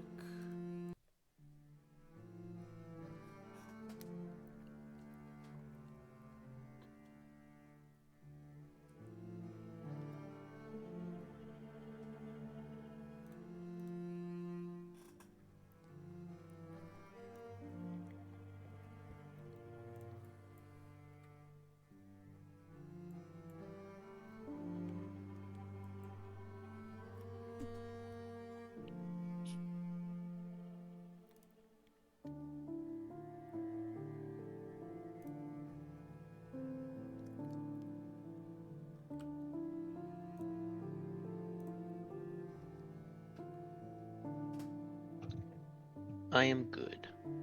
Cool. I am also good. I got a question. So when I'm at my equipment part, it looks like it's giving me gold. Leveling up? No, huh? Gives you gold for leveling up? Let's see what happens. It shouldn't give you gold for leveling up, but Okay. did you start with equipment or did you start with gold? I started with gold, but I only had, let me see if it, see what it does. Well, because you can choose to like buy your equipment or start with the equipment. Okay. It didn't give me any. That's fine. I think it just told me I'm right where I was. Okay, yeah, the equipment and such should stay the same level. And I forgot to mention, when your character creation, don't start with just gold when it gives you the option for like Dungeoneer's pack or whatever. Pick one of those. Don't choose just the gold option because there's reasons why. Just trust me. I don't know if you guys did that. If you did do that, perhaps next session before that, we change that. Yeah, I'll delete the gold right now. Did you start with gold rather than equipment? So it gives like two options, one for Druid and one for your background. Mhm. So I picked the starting equipment for Druid, Uh-huh. and then the gold for my background. Okay, I would not go with the gold. I just deleted it. Okay, cool. And then I mean, I started with gold both ways, but I spent it all on equipment. Okay, actually, yeah, that's fine. You can spend it on whatever equipment you need then. If you're going to start with gold, buy it now. Don't expect to buy it in-game. Yeah, I mean, no, I mean, I got six silver and 8 copper left, so Cool. I spent everything. Perfect, that's fine. And if we're already here, they will lead you. The smaller one, Thorn, is going to be walking right close next to Rose. And Rose is like grabbing your sleeve, Lilia, and like pulling you cautiously. Okay. And walk up to, you'll see this house.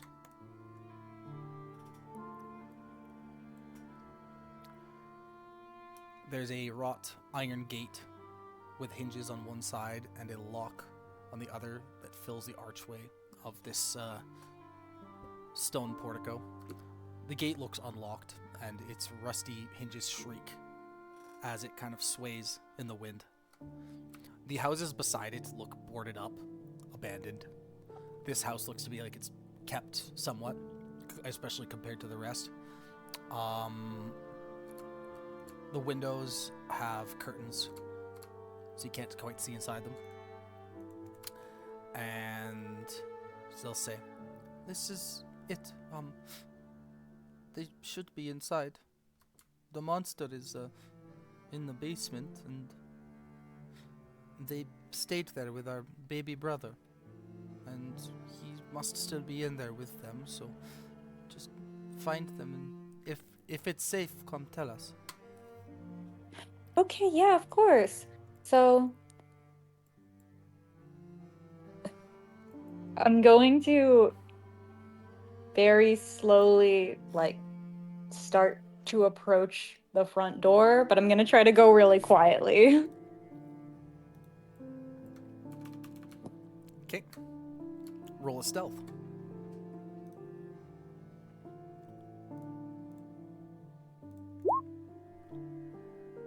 Oh, come on. You kind of step forward and you step on the largest fragile twig ever, and it makes a large crack.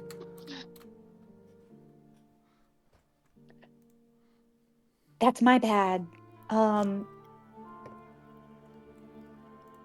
Okay. I'll just like, hello? No answer.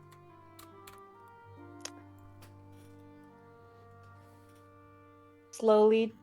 Can I try to slowly push the door open? Like, is it unlocked? Does it just like go? The gate here is open, and then the doors ahead of you guys, you can totally attempt to open them. Are you opening these front doors? Yes. Okay, it is most certainly unlocked, and you can go ahead and click that to open it yourself. So inside, it is an unlit hall, but it is very nice. Looks to be of someone of wealth, perhaps, in this village compared to the rest, especially. And on the right side, you see hanging on the wall a shield emblazoned with a coat of arms, which is a stylized golden windmill on a red field, flanked by framed portraits of stony-faced aristocrats, and another mahogany double doors ahead of you. Okay. I'll whisper to Acor. Now, here's a place you might be able to find some treasure. Acor, like, out of character, just says, well, let's first rescue the parents so we can save these children. I just start laughing. He's serious about it. So this is where I'm gonna say we will definitely take into effect night vision and lighting. So we'll start with Aaliyah. Aaliyah, you definitely have night vision, and it's 60 feet, correct? Correct. Okay. And you won't be emitting light. Acor, do you have night vision or something like that? Yeah, 60 feet. Okay, and I assume Laddie does not. I do not, but I'm going to light my lantern if there's no light in the house. Okay, I will light lantern, low light, and bright light. So I believe everyone should have their own sort of vision. Cool. I like games where two people at least don't have the night vision and one person has the light, because then it actually brings in the dynamic. But this is fine. And there's the double doors ahead of you guys. Can I try to hear if there's anything behind the door? Mm-hmm. Roll a perception.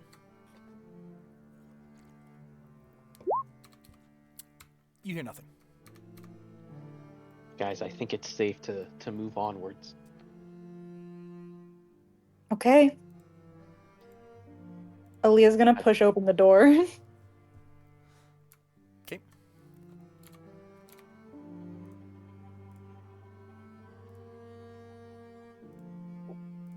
You can go ahead and click that. Perfect. Oh no, I closed my notes. So here, it's a large main hall, unlit once again. And there's a red marble staircase on the east side, and a black fireplace on the west. And above it is a long sword that looks to have a windmill cameo worked into the hilt. The wood-paneled walls are ornately sculpted with images of vines, flowers, and nymphs. And multiple sets of doors to the north and south. Everything's well kept, no dust to be seen. Where should we go first? Which way do you think a basement would be? Probably near the stairs, right? So, like, this way? Up here? Yeah, I'll follow that. Alright. While they're doing that, I'm opening up this door. Okay. To the south. I'll quickly read out what the south one looks like. This is an oak-paneled room. It looks like a hunter's den. Mounted above a fireplace at the east side is a stag's head, and positioned around the outskirts of the room are 3 stuffed wolves with sharp fangs. There's 2 padded chairs draped in animal furs. There's an oak hearth, an oak table in between them, supporting a cask of wine, 2 carved wooden goblets, a pipe rack, and a bunch of candles. Chandelier hangs above the room, and it's unlit. There's 2 cabinets that stand against the walls. The north one looks to be locked. The one on the west is slightly ajar. I'll look in the one that's slightly ajar. Okay, you look inside. Roll a investigation That's not going to end well.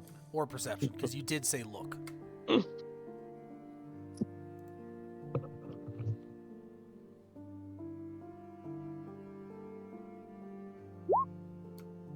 You see, I could re-roll ones, right? Because I'm a halfling. yes, halflings, yes. Okay. You find just where is it? A small box at the bottom, and you open it, and it contains a deck of playing cards. And other than that, there's a assortment of wine glasses.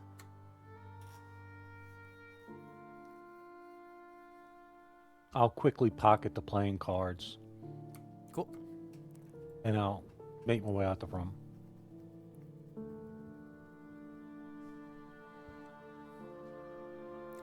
And you guys are up.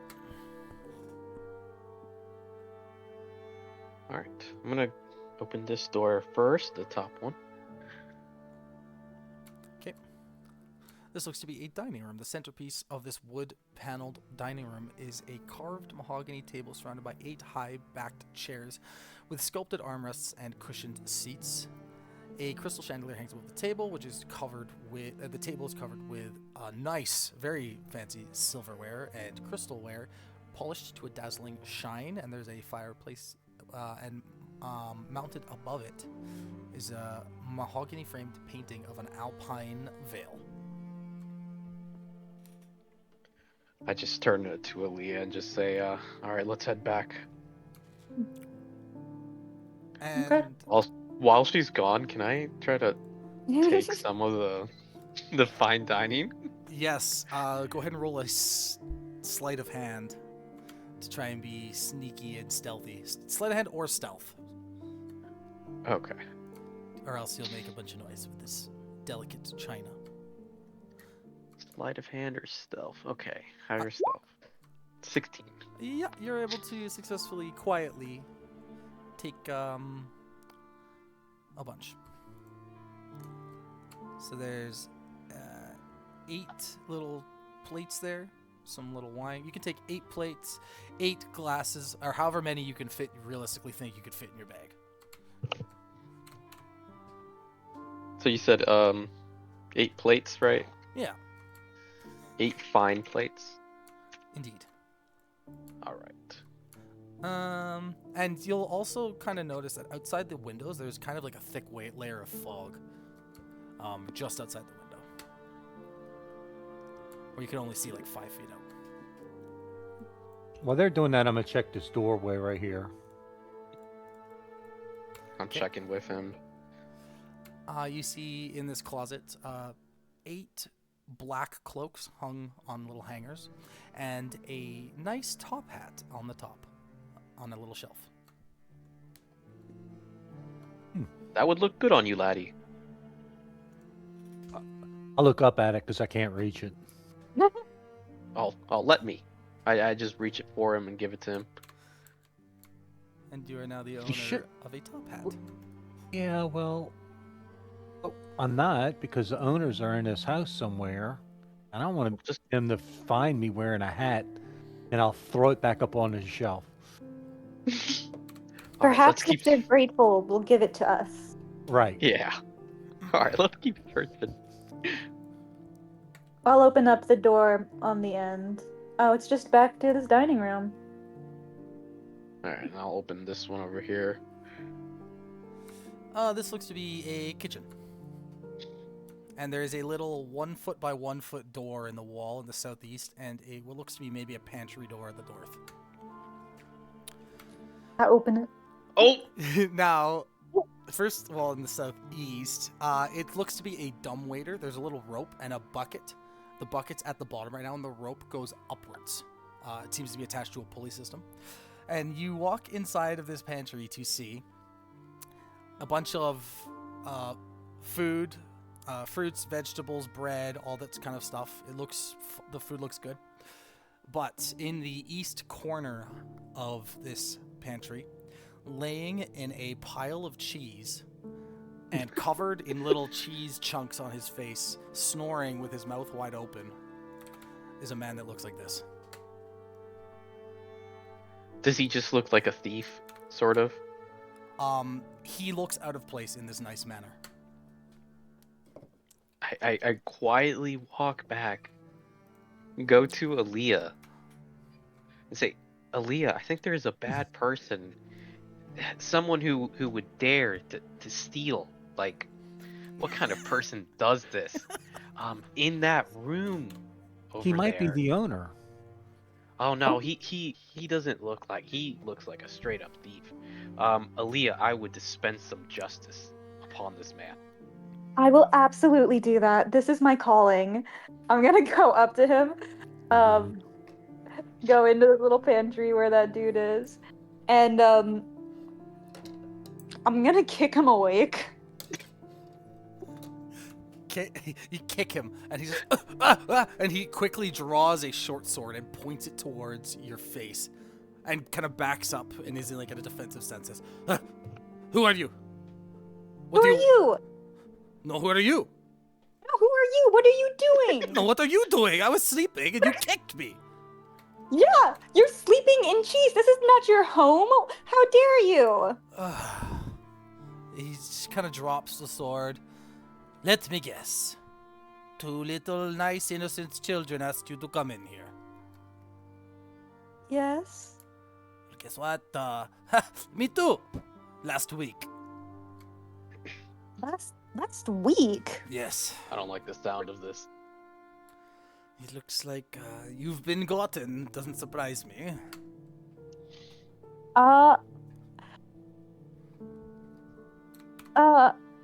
What? Why have you been? Can you leave? Can we leave? Unfortunately, no. If you had any brains, you could look outside and see there's a wall of smoke around the house. Smoke, mist, whatever.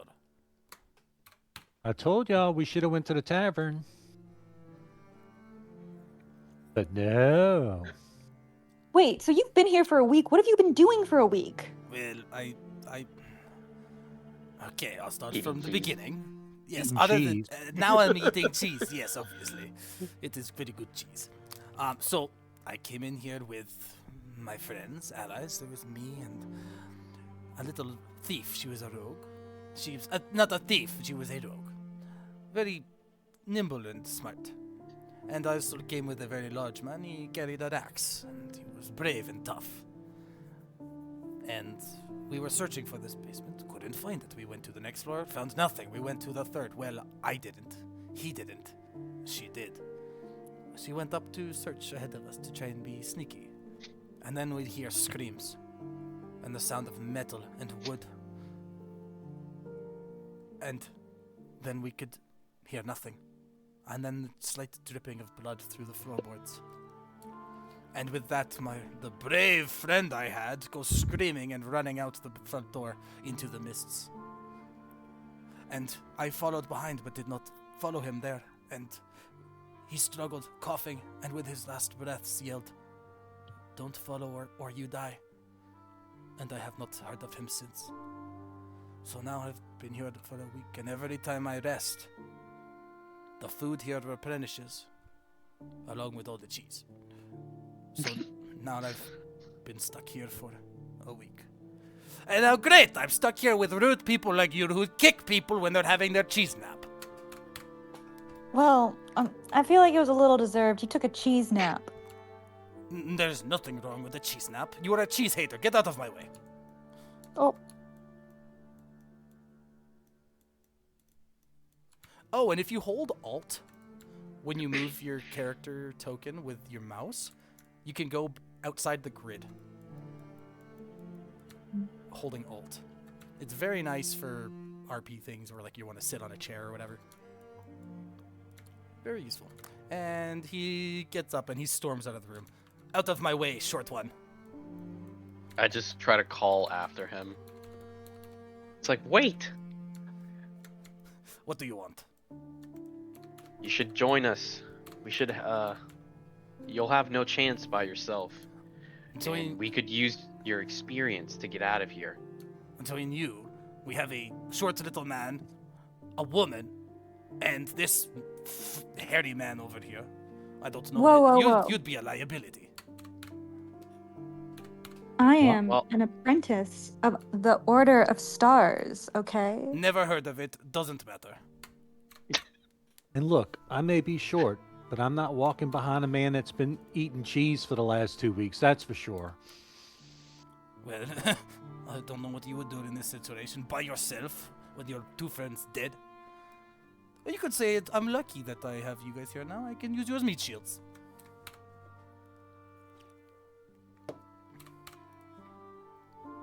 Are you sure you checked, like, you sure there's no basement? Like, how well did you really search? There was the three of us. We looked for almost a whole day on this floor. Every nook and cranny. Nothing.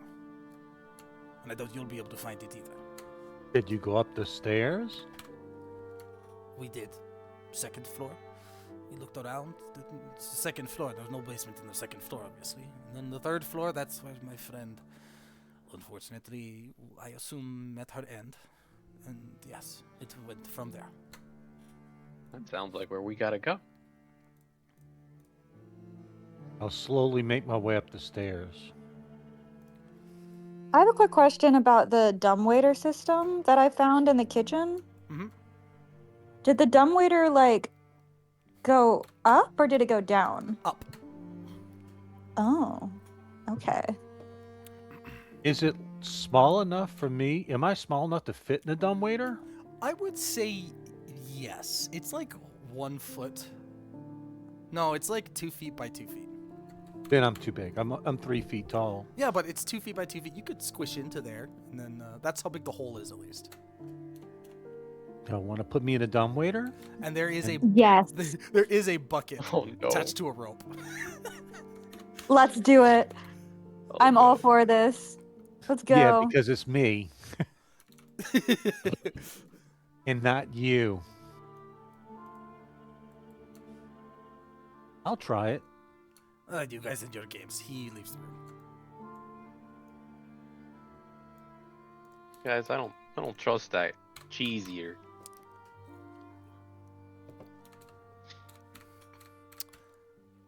And over the table, it felt horrifying to say woman. Yeah. It wasn't me, it was him. Okay, so you gonna jump in the bucket? Yep. Okay, who's pulling you? I'll do it. Okay, roll a strength. DC is 10. I'll give her guidance. Or sorry, it's athletics. With the guidance. If I yell, still made guys, it. bring me back down. So you're up here, in here. You get to. Oh, sorry. Right about here. Look to your east there.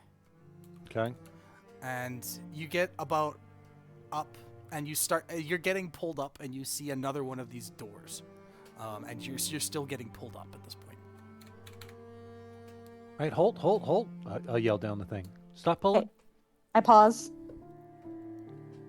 And I'll open up the door. Okay, go ahead. Oh, there's a door here? Mhm. Why don't I let's see. How do I shift the whole map over to the left? Can I move the map? You can right click and drag. Okay. Perfect. Boo! All right. He's on the other side of the door on the second floor. And he just sits back. He's laughing. I can't believe you fell for that. What do you see? There's the cheese eaters up here. Well, that's lame. Does it go up higher? So what is he doing? What I see in the room? Just 2 beds? Yeah, there's just 2 beds, 2 little foot lockers that are open. You just see like linens in there, and he had finished laughing, and he jumps on the bed, and he's relaxing with his hands behind his head on the pillow. I'll close the door. Hoist me up another one. I start pulling again.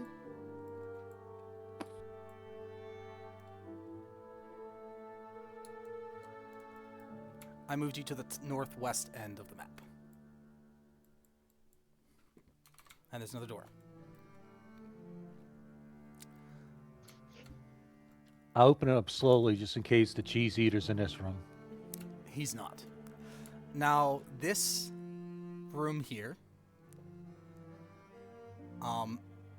that last floor looked about the same as the first. This floor is filled with dust, cobwebs.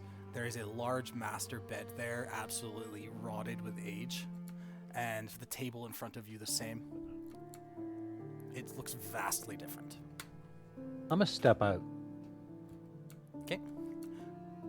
And there's a door here that looks like it might lead to a balcony. That's the kind of vibe you get to it.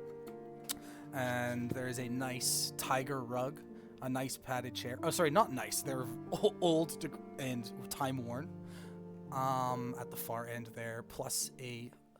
what's that word where it's like what ladies use to get ready in the morning? There's a mirror and all their makeup. That little Vanity? stand. Vanity? Yes, there's a vanity there with a bunch of boxes of stuff sitting on top of it. And a fireplace at the west, which has a dust-covered portrait of a what looks to be a husband and wife above it. Does this look like... Would this be from, my knowledge, would this be considered like the master bedroom or... Yeah, you imagine. Okay. So, and it's been a few days, the kids said, since they didn't see their parents, right? Mm-hmm. And the room looks unlived in for what I estimate months. At least. All right, I'm gonna look in this cabinet right here by the bed. The cabinets, both of them are empty. Okay. And I'll go over here by the vanity and check that out. Okay, you roll a investigation. It's not good.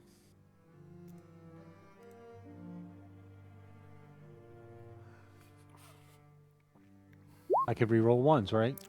You can.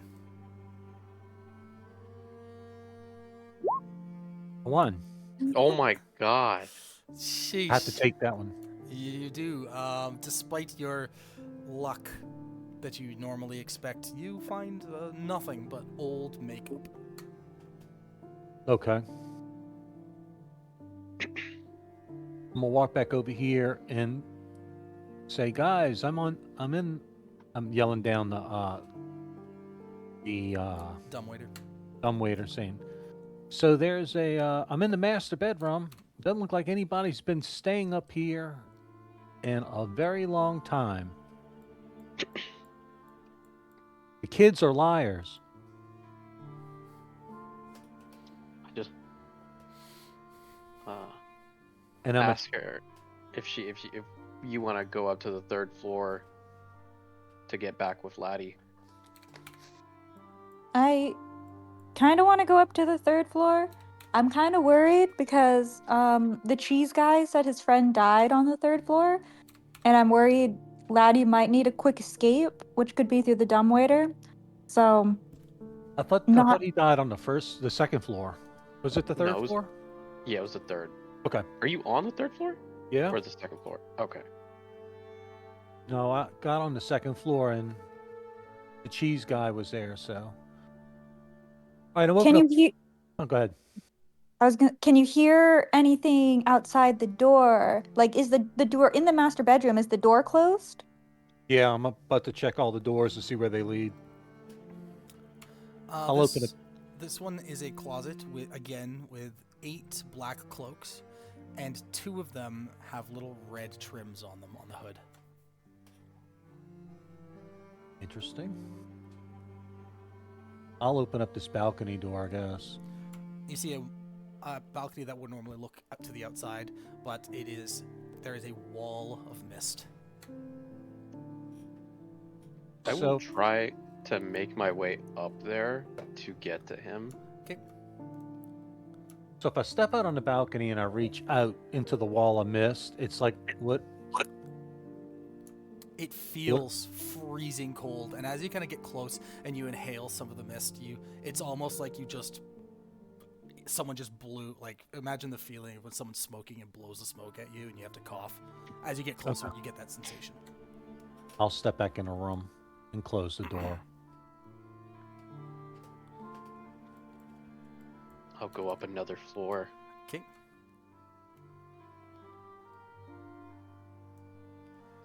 On this 3rd floor, I'll read it out to you quick.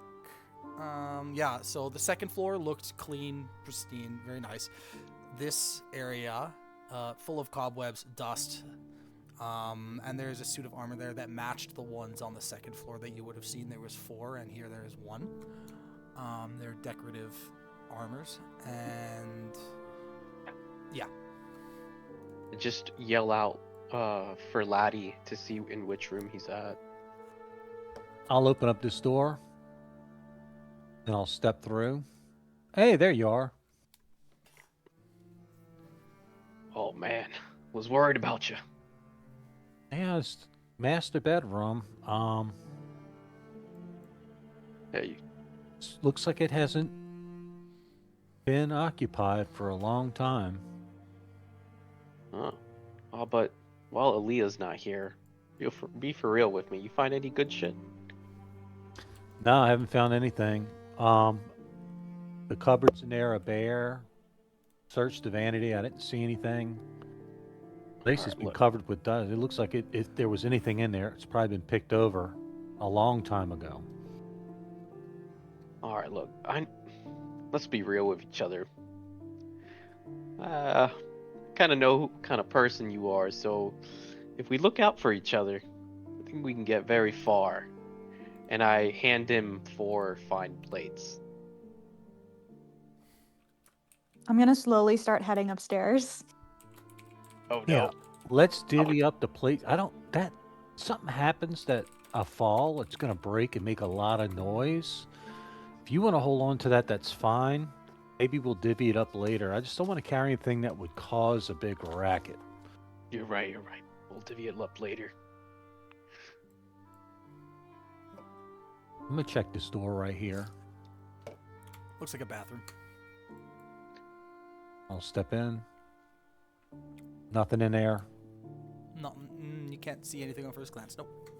Is it dusty like the master bedroom? Yes, everywhere you look around is just dust and cobwebs. Yeah. And you leave behind almost like footprints that you wouldn't see otherwise. I just holler down the stairwell. Aaliyah! Okay, I move faster up the stairs to go find them. Okay, I will drag you. You get to the 2nd floor, which is to the right here. This is what you see there. But I immediately just move past, go all the way up to the 3rd floor. Cool. Oh, hello. Was worried for a second. Ooh, needs a little cleaning up here. Boris is gonna follow you guys up. He knows you guys are upstairs, and he says, "Wait, we need to find my friend. If her body is here, we find it. We must." Yeah, all right. It's not in that room. I point toward the master bedroom, and it's not in that bathroom. Guess I'll open up this door right here. And stealthily walk in. Okay. Tiptoeing. Inside here, roll a stealth. Okay. I'll do the same.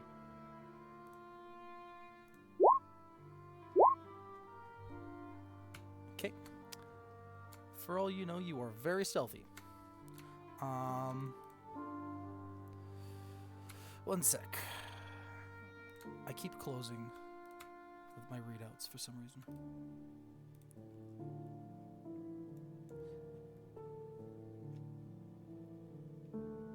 So there's dust and cobwebs again that shroud an elegantly appointed bedroom. There's a set of doors. There's a door here, and then a similar set of matching doors to the southwest that look like it leads to another balcony.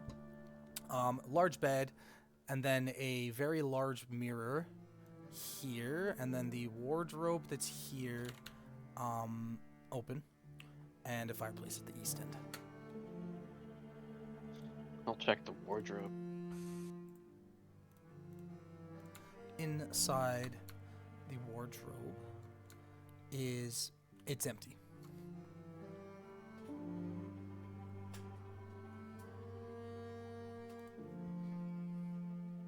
I'll look in the mirror.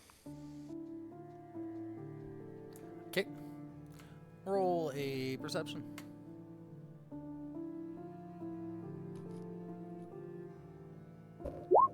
Yeah. You see yourself looking back at you in this dreary edifice.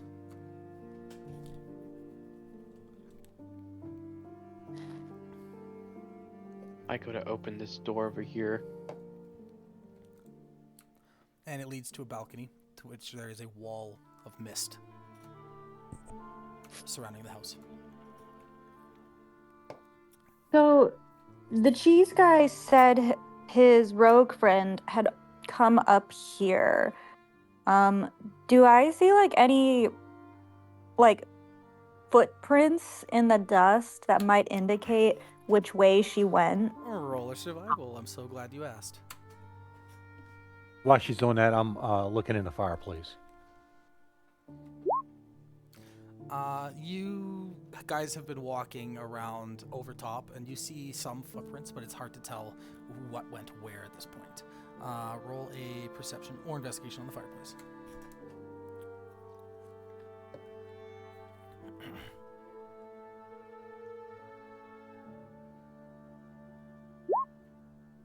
Oh no. You see some soot in the fireplace. Pretend you didn't see that.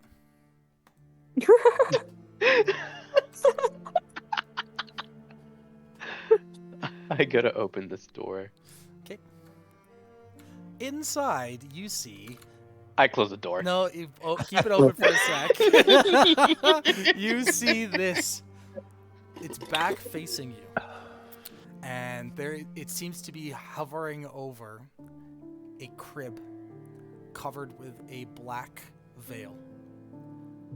And as you open the door, it quickly turns its head on a pivot. Its body doesn't turn, but the head turns 180 degrees and looks at you. Have you come to see the baby? I have absolutely none of that. And I'll just point towards the abomination and just thunder wave. Okay. Into the whole room. Just I'm not having any of that. You can hear a crying coming from the little baby crib. I forgot to mention. Oh, god damn it. Okay, I don't thunder wave. Come see the baby. He's wonderful. I throw oil at it. Oh boy. It goes right through the ghostly figure and lands on the crib, and the crib is now covered in oil. Oh no. Can I look into the crib, see if there's actually a baby in there? All you see is the crib covered in a black veil. You can't see anything other than that. You can't see inside of it. Hey, I'm gonna be honest with you. I don't think there's a baby. There's no way. There's no way that a baby is surviving in this thing. But it's right here. Can't you hear it? I'm like getting ready to pull out a torch. Quick question. just in case. Can I fit down the fireplace chimney? You could fit, but you would have to climb the walls. Okay. You mean, and if not, I would just shimmy down or slide down to the first floor. Okay. You could do that, yeah. Okay, just checking if I was big enough, small enough to do that if need be. Yes. Because I got a feeling something's going to turn sideways eventually. It might be now. Okay. So, again, it looks towards you. Come, see the baby. He loves visitors. This is the thing of nightmares. Just close the door. Close the door. Close the door. Pretend like you didn't see anything.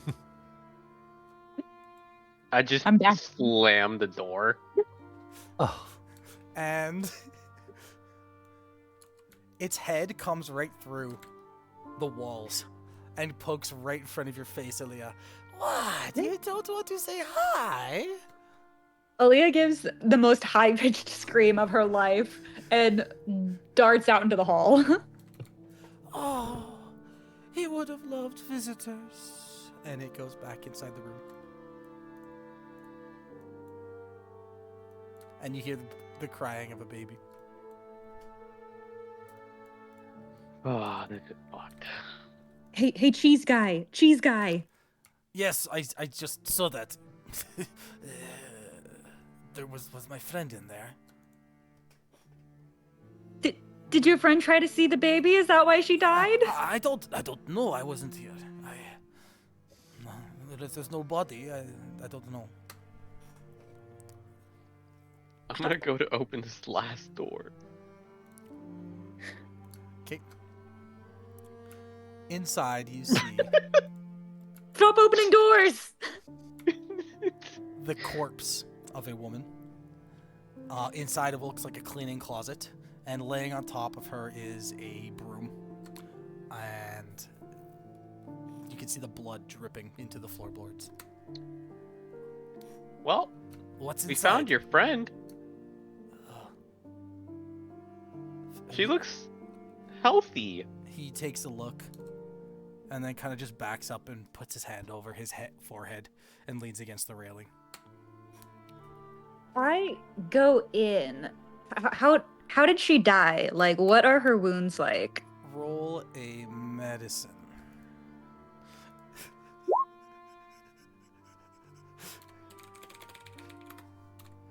Well, You just see blunt force trauma, perhaps bruises. That look to be kind of long shaped and thin. And as you're investigating the body, one sec. Oh no. The No. broom lifts, starts flying, and charges in your direction. All the meanwhile, Acor, to your north, this suit of armor slowly turns towards you and puts its arms in a fist motion. And I'll have everyone roll initiative. thank God we didn't go to the tavern.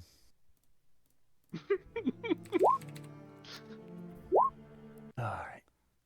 Where did my character sheet go? Here it is.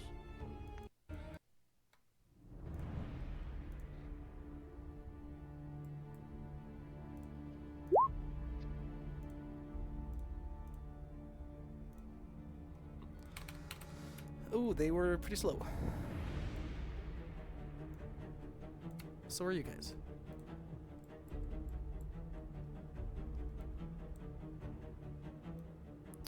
One, two, three. Oh, plus Boris.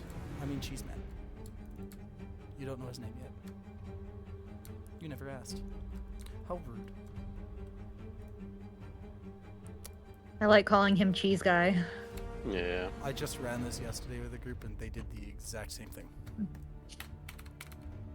Oh, he gets to go first with a 13. Incredible.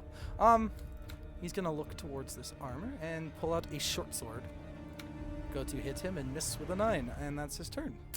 Laddie, you hear, I assume, shrieking noises from Aaliyah. Yeah. Okay. Um.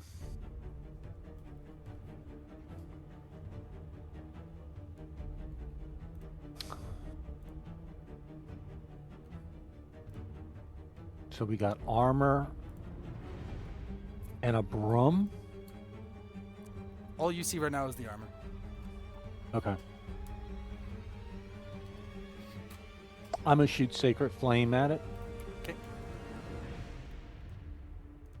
It rolls a 12. I assume that fails because yours is probably 13. That's correct.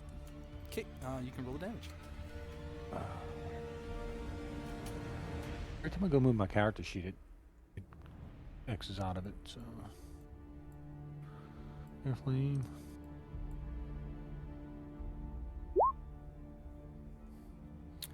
For good. Five 5. radiant. Very nice. Is that all? Yeah, let me move real quick. I'm gonna move back in front of the mirror right there. Okay.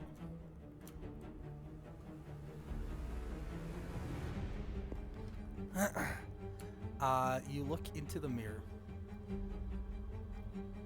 and just in the reflection, you see this specter staring at you in the reflection from behind you. Okay. And that's that. We'll go back to that. The broom gets to attack you. It flies towards you, attempts to smack you twice. With a natural 20 for 8 bludgeoning, and then a natural 1 to which it will miss and hit itself on the side of one of the shelves and take 1 self damage. Jeez. And Aaliyah, you're up. I'm really mad at this broom. I'm gonna hit the broom.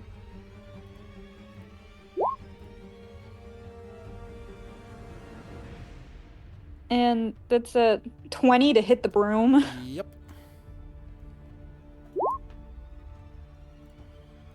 I do 4 damage to the broom. Cool. And I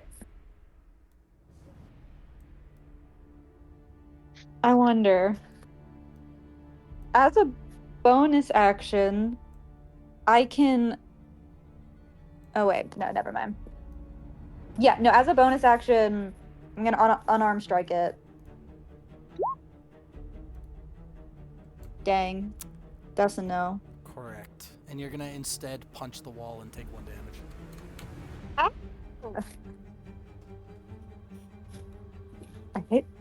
I hate this thing.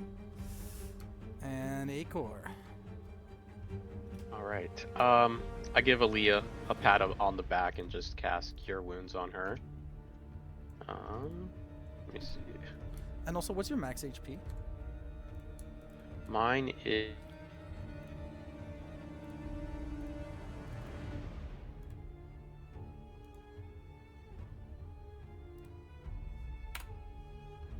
Hello? Hello? I couldn't hear anybody. Me too. What was your max HP, Acor? Hello?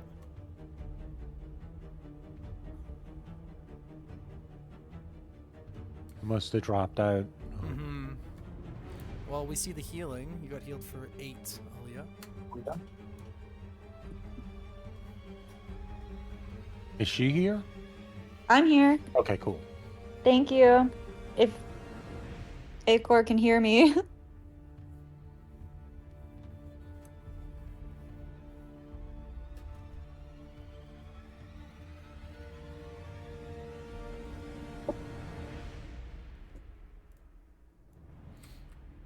Hello? Hello? Can you hear me? We hear you now. Yep.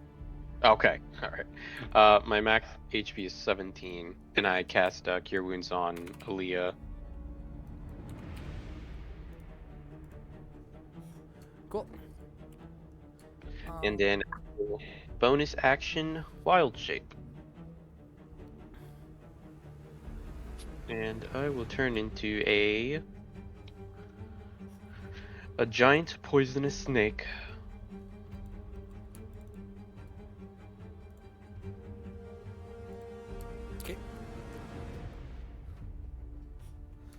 Wild Shape is a bonus action, is it not? Yes. And which spell did you use to heal? I used which one? The Cure Wounds. Oh, and that's an action. Perfect. Okay. Yep. And that's all? Yes. Okay. So I gotta change my HP now, I believe.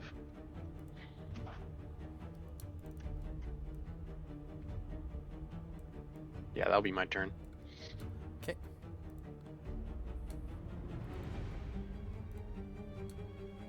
You change your HP or you get temp HP? Because druids in 2024 no longer change their health. It's temp HP, I'm 99% sure. I know they're vastly different from 2014, which is why a lot of people don't really play druids anymore. They kind of ruined druids, in my opinion. Yeah, I was gonna play one. Nope. Yeah.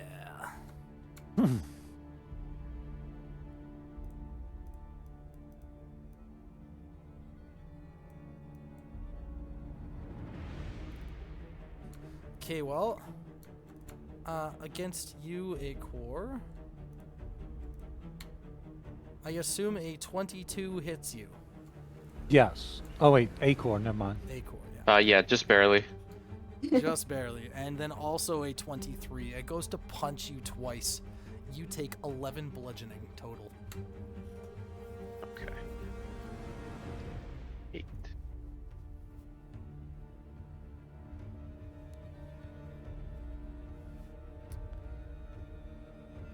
Oh yeah, and if you were having character sheet issues of it closing, you can pop it out as its own window. On the top right, there's a little square with an arrow, and it pops out as its own window, and you can move it elsewhere.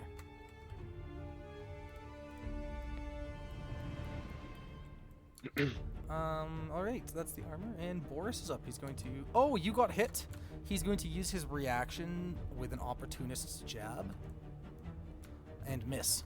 And now he's going to use his action and miss. Oh, okay. This is not a good first impression of it. Laddie, you're up. Oh, and when he misses, he's going to say, it's really fast. It dodged. And now Laddie. Okay.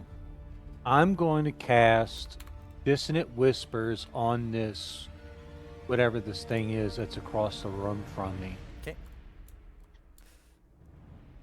It's looking at you passively. I'll tell you that. Okay. It's smiling. Are you sure you don't want to see the baby? I didn't even want to come in this house, lady. Well, you must visit at least once.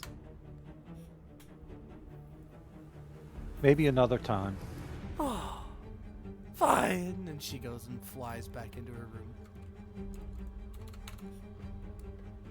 So she didn't, when I used Dissonant Whispers, it didn't do anything? Or are you actually casting it?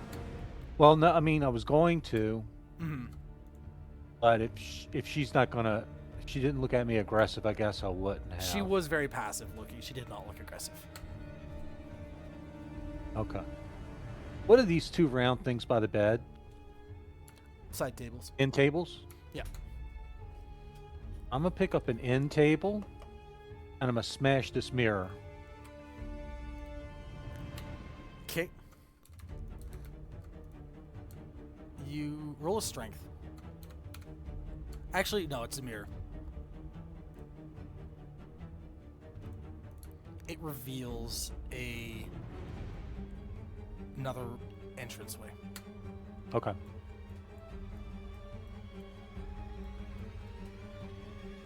So that's my action, I guess, right? Mm-hmm. Okay. I have a bonus action I could use. Let's see. Anybody hurt? You should be able to see the auras there. Acor is yellow. Yes. Okay. I'm gonna cast Healing Word. It's a bonus action, right?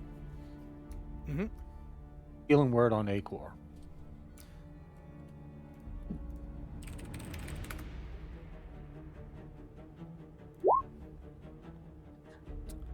Eight points. Ah, was it? I'm sorry. Yeah, 8 points for Acor. Anything Thank you else? very much. That'll be it. Cool. I guess that was both your actions or bonus actions. Or whatever. The broom is gonna try to smack you again, Aaliyah. 17 Yeah. and a natural 20. Come on. You take 15 bludgeoning. Jeez. So Acor, you look in your peripheral vision, and you can see her just getting beat up by this broom. And Aaliyah, you can now retaliate. Okay. I punched the broom again. You miss. I miss. Okay, then I am going to. I can disengage as a bonus action. So I'm gonna do that.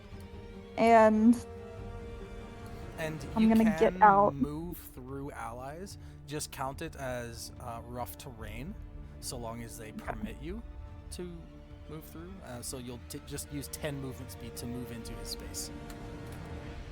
Okay. So I now have a speed of 40, so. Oh. Actually. I'm pretty hurt. I'll pop it this way. Okay. Put a little distance between me and the armor. Okay. Cool, that's my turn. And Acor. Okay, I will. Is it in action to close the door? No. Okay, then I will close this door and cast Thunder Wave onto the armor. And that is a 13 con save.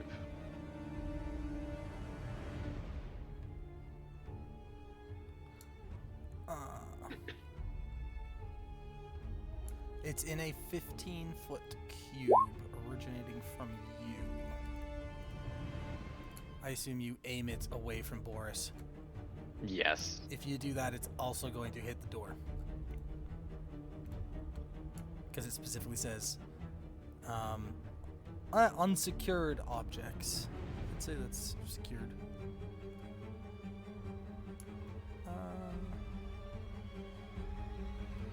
I guess by the text, you're fine. It won't break the door. Then Con yeah, save. Let's see. 6. Okay, he fails. And then he gets pushed 10 feet away, and I'm guessing Boris gets an opportunity. Opportunity attacks don't happen on push effects. If on that Okay. last time where you made him walk away or run away, there is, but if it's a push effect, there's no. Okay. So 13 thunder damage. Cool. And I will once more bonus action wild shape into a giant poisonous snake. Didn't you already do that? Yes, but I think I get 2, right? Yeah, I get 2 uses of wild shape. And you reverted back? Yes, because he Yeah. Isn't it a Wait, bonus how action does- to revert back? Wait a second. I guess I don't know how wild shape works. I'm not 100% sure on druid stuff, as I've rarely played with any of them. But I'm pretty sure it's a bonus action to do that. I think it is in this one. It is a bonus action. I keep forgetting that I don't have a new HP, and that once that HP just gets knocked out, you revert back to your original form. That was 2014. Okay, gotcha. So now Okay. Wild Shape is a bonus action for everyone rather than just circling around. You can use Wild Shape again without returning to your original form. You get 2 uses per short rest at level 2. You are now limited to just 4 forms. Swim speeds are no longer restricted by level, and instead of using separate pool of hit points, Wild Shape now grants a temporary pool of hit points. Okay, gotcha. Alright, so I guess to make that happen, I'll just say I bonus action first to get out of Wild Shape to Thunder Wave him, Sure. and that'll be my turn. How much temporary hit points do you get from the Wild Shape? I believe it's just my Druid level, so that was 2. Okay. So add 1 8. Go back to full health, because that last hit you would have taken, it would have been reduced. Oh. Okay, now we're sorted that out. Sweet.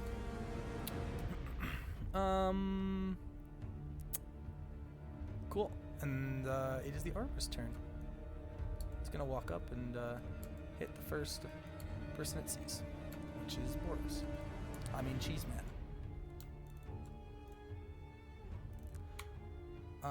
And will hit twice for 10 damage.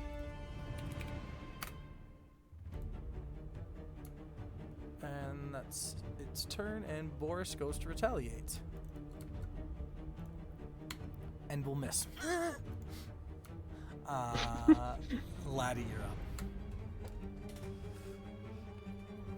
All right, let's Man, I don't want to use another. I'm gonna use Sacred Flame on him again. Okay. Dex save 13. 19. So does that mean you take half or none? 0. Okay. Then I'm gonna say to Aaliyah, look, stairwell goes up where the mirror was. And I'm gonna start sending the stairs, and that'll be my turn. Okay. The broom is going to start smacking against the door. And Uh-oh. you can see little dent marks in the door as if it's trying to break through. And that's its turn. Aaliyah. Okay. I'm going to move forward and attempt to hit the armor.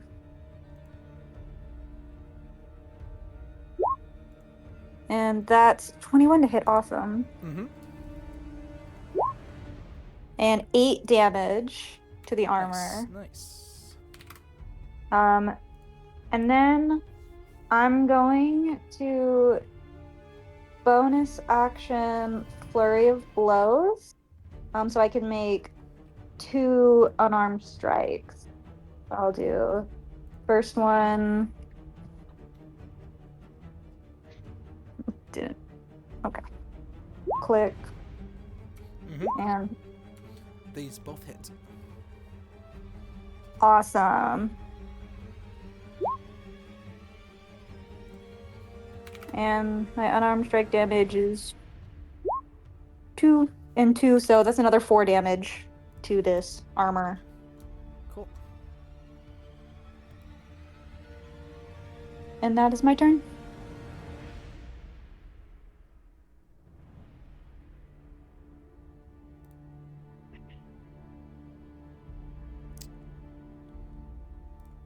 One sec. What's the damage calculation for your unarmed strike? It just says 2 damage. But what's it supposed to be calculated? Because that's It's 1 plus my strength modifier, which is +1, so it should be 2 damage. Okay. Cool. Shouldn't it be 1d4 plus? That's what I thought. 1d4. I thought it was plus- 1d. I thought it was 1d6. It depends. Well, that's what my martial arts attack is 1d6 plus 2. But my unarmed strike, which I can do as a bonus action, just says 1 plus my strength. Is that like the ruling, or what it is rolling? It's what's listed in under combat. Yeah. I imagine it wouldn't mess up that. I thought it was supposed to do Oh, more. no, you can roll 1d6 in place of the normal damage of your unarmed strike or monk weapons. Yeah, so those should be 1d6s plus your modifier. Yeah, for martial arts die. I That's what was it gonna says. say. Oh. Okay, so let me roll, I guess, 2d6 then for each one. Yeah, do 2d6, yeah. So that plus 2 of your modifier is enough to punch this thing into pieces. How do you want to kill it? I think I do one of those like high kicks where it like goes straight to your head. It just kicks off like the helmet of the armor. And the head goes flying off, lands behind it, and you can see it suddenly stop moving, and it falls backwards and lands with a thud as the dust explodes around it. Well, that was way easier than the broom. The broom is a boss fight, man. Yeah, I'm not touching that broom.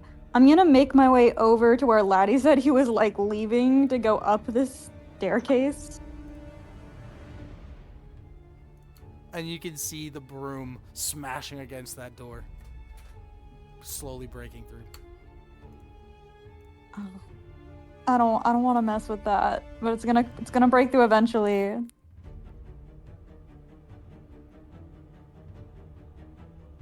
Yeah, but if we keep on closing doors behind us, it'll have a tough time getting to us. Right? Honestly, that's pretty good logic. Okay.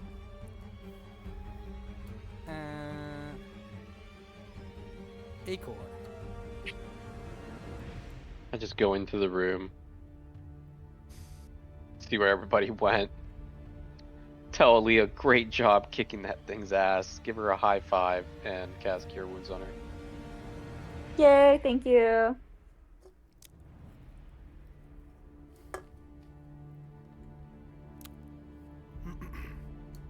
And is that everything? Where's sticks? No, I will bonus action Shillelagh and just make my way over here. Just ready for that fucking broom to come, and that'll be my turn. Okay. Boris kind of follows you guys, and he's gonna go right past you so long as you allow it, and he's gonna stand back here. And Laddie. I'm gonna go up here. Is there a door? I've moved you. Scroll to Okay. the right. Gotcha. And I'm gonna go up the stairs. I'm gonna open up this door. Okay, and I'll say this staircase, again, full of dust, but it's all made of wood and old and creaky and very, imagine like a super old basement staircase that leads downstairs to like a typical house, but it's like unfurnished, that kind of vibe. Wood, and it creaks and groans as you ascend, and it gets even more dusty as you ascend. And this door looks very old. You push it open, and it leads to a great hall choked with dust. There is a door to the south, 2 sets of doors down a hall to the west, and ahead of you here, very noticeably, is a door locked with a key and chain, and also a wooden barricade blocking the door, locking whatever is on the other side over there. Okay. So I'll step right here. So I see all these doors. Oh, that's about all my movement I can do on my turn, so. Okay. Are we still in combat? Yep. Okay. The broom, I'll have it roll a strength, smashes through the door.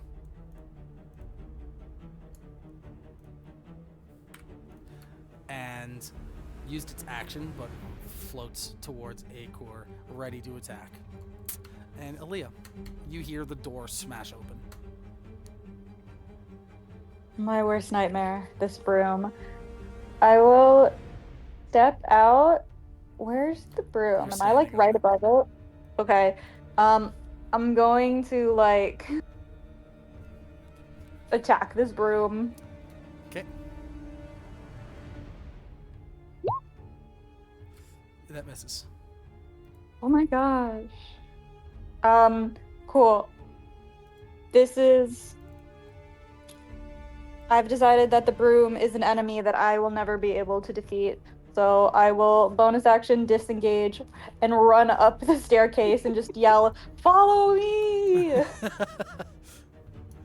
Okay. I'll move you 1 sec. There, you've been moved to the east. And do your movement, and then it's Acor. All right, I will attack with Shillelagh. Okay. And fumble. You miss completely. Yeah, this broom is this is Strahd right here. I will take an opportunity attack to run away. Okay. You take 7 damage with a 21. Oh my god. You know what? I close this door. I let that guy, Cheese Man, have a great time trying to fight that broom. Okay. Here, I'll move you. Boris, you hear the opening and closing of a door, and you see him running right behind you. Wait for me! And we can go out of turn order. You're no longer in combat. But you hear the smashing of a broom hitting a door behind you. Oh no. This thing is crazy. Boris, get in here. Yes, yes, yes. And he shuts the door behind him. That thing is not to be tampered with. No. Boris, He was about guard to the door. He was about to sweep the floor with us. I'm not touching that door. So the door in front of Aaliyah is the one that's barricaded and locked and looks like it's secure, correct? Yes. Whatever. It's locked from your guys' side. I'm gonna just walk past it. Now I'm gonna check the door down here. Okay. Is it locked? Oh, I guess it's unlocked. Correct. Down there, it's a dust-choked room. It contains a slender bed, a nightstand, a small iron stove, a writing desk with a stool, an empty wardrobe. The wardrobe is pulled open and it looks empty, obviously. There's a rocking chair and a smiling doll in a lacy yellow dress that sits in the western window box. Cobwebs draping it like a wedding veil.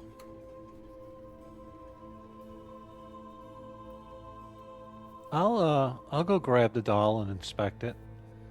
Okay, you pull it out and it pulls the stretchy cobwebs, presumably made by spiders. Roll a investigation or perception.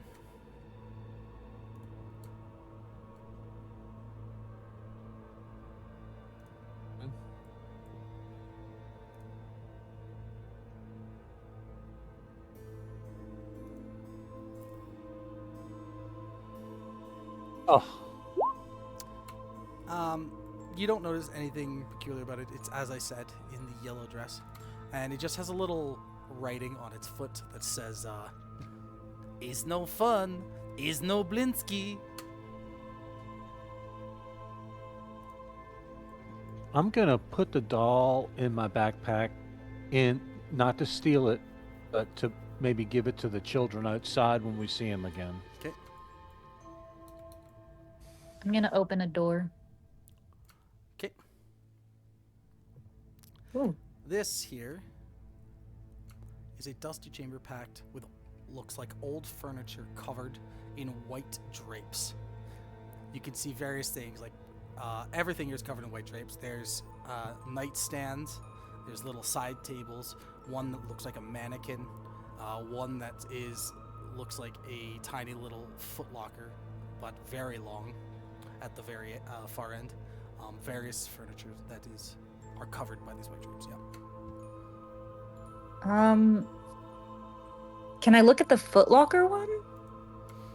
Yes. Want to try to like pull, I guess, the drape off and see if I can open it. Okay. Yeah. You pull off the drape covered with dust, and it looks to be unlocked. And upon opening it, you see scrunched up, like almost like shoved in there, the skeletal remains of some humanoid. Oh, no. I think I found like maybe one of the parents. Are they good? No.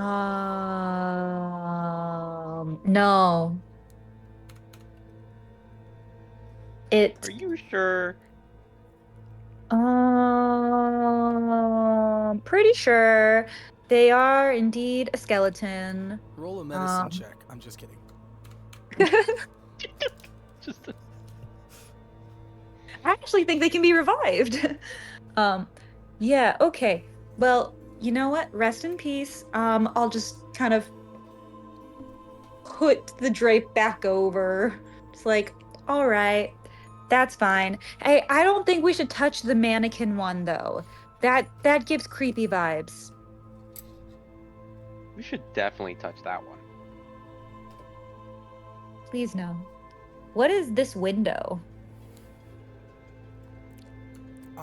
It's just a window leading outside. Wall of fog.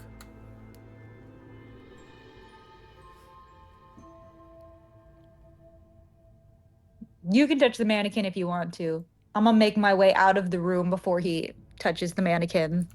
I follow you there, and he walks out. At least you're smart sometimes. Oi, what's that supposed to mean? Oh, nothing. I gotta open this door up here. And you start to hear the banging on this door now from the broom, and Boris runs over. Oh, Cheese Man runs over. He's like holding the door back. I'll hold this for now, but this I try to. room. Long story short, it's a spare bedroom. Nothing to see here. Okay. I mean, we can try to break down this door. I'm gonna knock on the door. Knock, knock, knock, knock. Silence.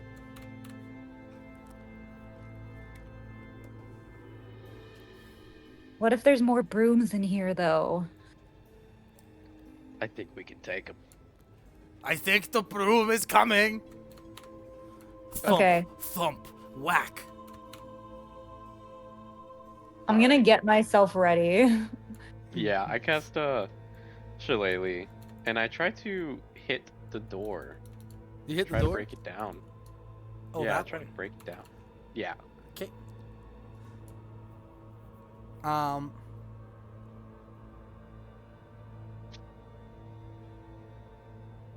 never had someone try to do this before. Do I just attack with Shillelagh? Because it's force damage. Yeah. Please forgive me. It doesn't work. The door is solid. Okay. You're good. It doesn't work. Does anybody here know how to pick locks? I just look over at Laddie. No, I don't have that ability, unfortunately.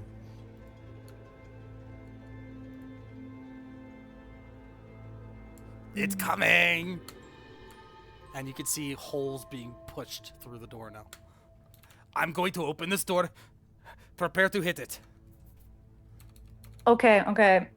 I prepare Back myself up. to immediately like hit it the moment it comes through the door. Okay, I'll assume you all have held actions for this. Yeah. Okay, and he's going to say, I'm going to time this. for when he goes to hit, and I open it, and it's going to fall through, and you smack it. Okay, let's do it. So you see him slowly trying to hear the rhythm of how it's hitting the door, and he commits. He pulls the handle, and he gets out of the way as the broom kind of tumbles towards you guys. And I'll let you guys take a single action. That will miss. That will also miss. And Laddie, I'll let you take one action, any action you'd like. Okay. Make a wisdom saving throw for Sacred Flame. I'm sorry. Dexterity saving throw. Yep.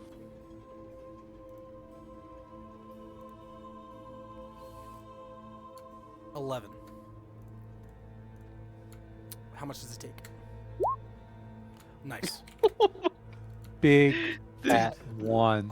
I'm telling you, every single group that goes through this house. Wait, do I get to re-roll that one? Struggles with the broom. I don't think so. I think it's just attack rolls on halflings. Just read the text. It should give you definitive words in the text. I believe it's attack throws and maybe saving throws. You're probably right. I've never played one, so. Next character I want to play in a campaign is a monk.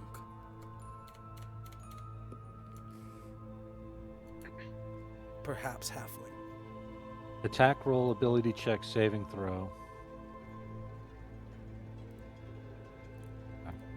Yeah, cool. So no, not for damage. So take the one. I mean, I rolled enough ones today, so. And it dodges the 1-2, and then gets hit by a little bit of Sacred Flame. Just nicks it. And then rears to once again attack Aaliyah. And I'll have everyone roll initiative. No. It hates you, Aaliyah. We doing initiative again? Yes. Oh, it rolled a 20! Look at that! Oh my god. I'm gonna die because of a broom. This broom is insane. And... oh, this is fun. I'm sorry. It goes to hit you with a natural 20. Come on. And a 1. And a natural 1. Dead. Not the evil DM laugh. You take 9 bludgeoning, and then it misses you and kind of slams the floor and takes 1 damage.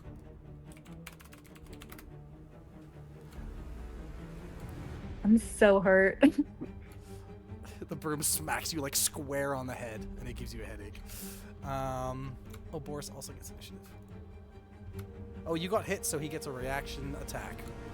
Let's see if he actually hits something. He'll miss. He hits. He hits.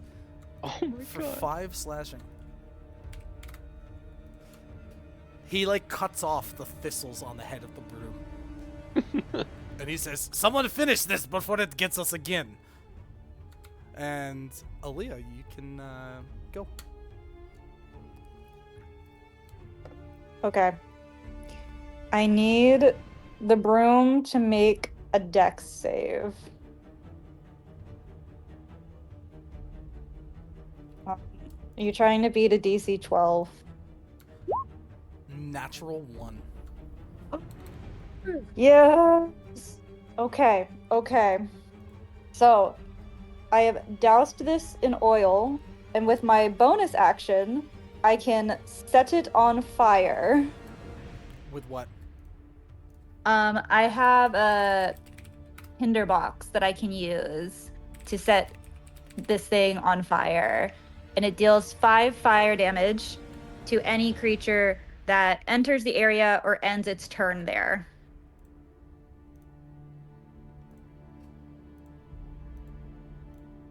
It takes an action. Mine says using the tinderbox to light a candle, lamp, lantern, or torch, or anything else with exposed fuel takes a bonus action. Oh. Yeah, I see that on my end too. In that case. Flame Really? on.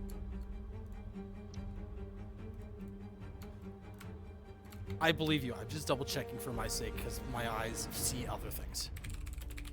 Yep.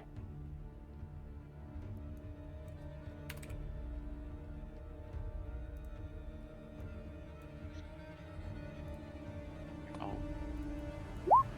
Let me see if I can do that. Oh, there we go. It does, yeah. Oh, yeah, 2024, they changed it to a bonus action. That's awesome. So you can wombo combo for an 5 damage, which is enough, actually. Tell me how you take vengeance on the dreadful broom raid boss. I am so mad. I just kind of like blindly take this pouch of oil or like this glass bottle and just like shatter it on it and then just like hold out the flame and go, just fucking die already. And It burns them up. it bursts into flames as it flies around the room, knocking into the walls, leaving charred remains on there, and it falls to the ground right about over here and stops moving and continues burning. And a little bit of the floor starts to catch. Oh, nope, that's not good. Just try to go pat it out. Okay, you guys Yeah. successfully pat it out.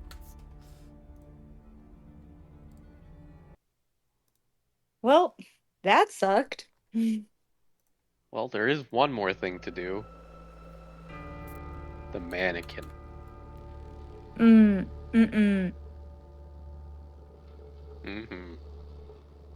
Technically, there's also the ghost baby thing downstairs, but Oh, I think we hell should just no. leave that. Yeah. You know, how about we just try to get into this locked door?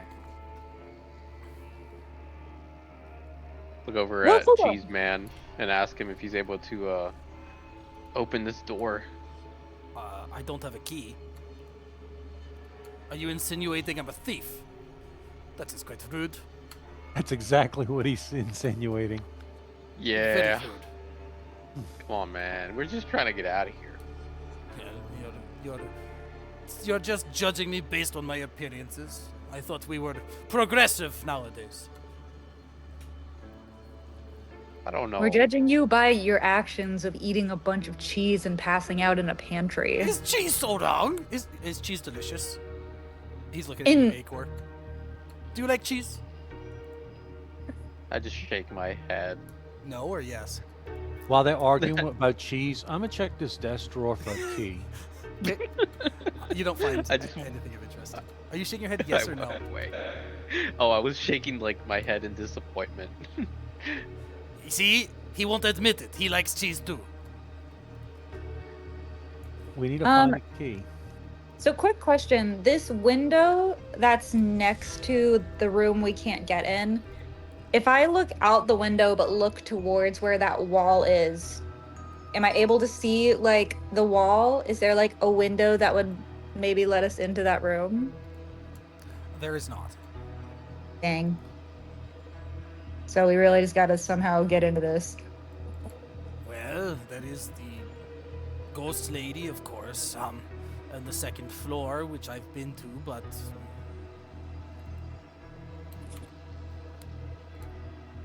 Yeah, we didn't search anything on the second floor. That is true. Maybe a key can be found there.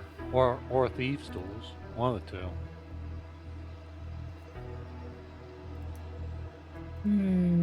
Could we I- try to go to the first floor first and take a short rest?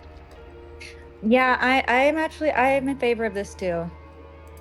Oh, we got a bed right here. We could take a rest up here if you want. no. I'm going down to my cheese drawer. Yeah, I go cheese closet.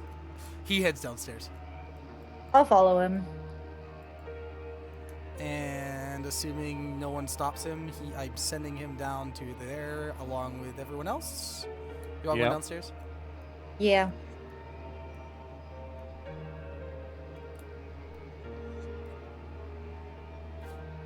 I think we all just take a nap in the cheese room. No.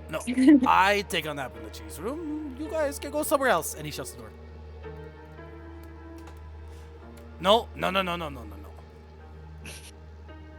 I'll head into the little kitchen, or no, the dining room area, and I'll take a seat And I'll kind of ponder why I think something's different about this room, but I'm not really sure what. I will just walk away. just walk away. And I'm gonna sit in this lounge chair. yeah, I'll sit in the other one. And over this short rest, at one point, everyone roll a perception. Why does it feel like these wolves are gonna come to life? Ooh.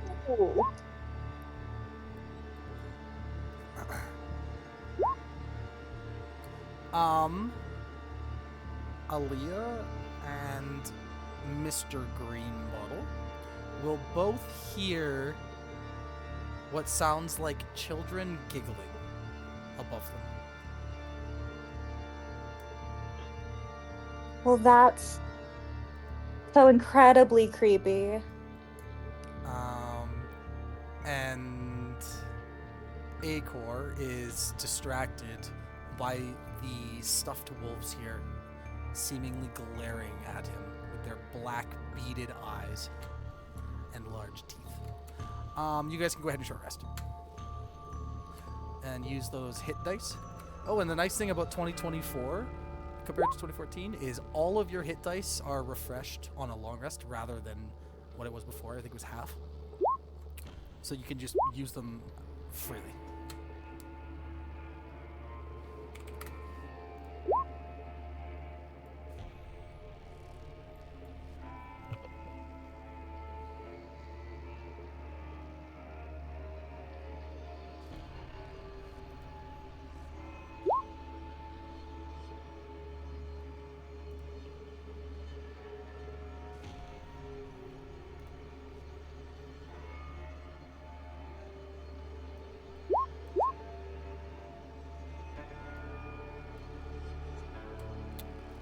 All right.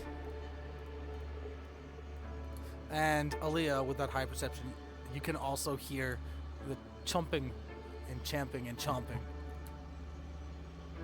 of cheese being eaten behind on the wall behind you. I'm just gonna roll my eyes. And out of the kitchen walks Cheese Man with little cheese flakes and dust all over his outfit. And he's chewing. He's like, "Oh, that was nice." Truly, so much judgment is showing on her face right now.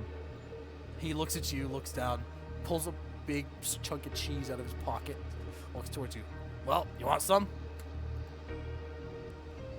Yeah, all right. I'll take it. "It's pretty good." Hands it to you. Yeah, I'll start to nibble on it. It's like, it's not bad. "Yeah, see? Finally someone knows what I'm talking about."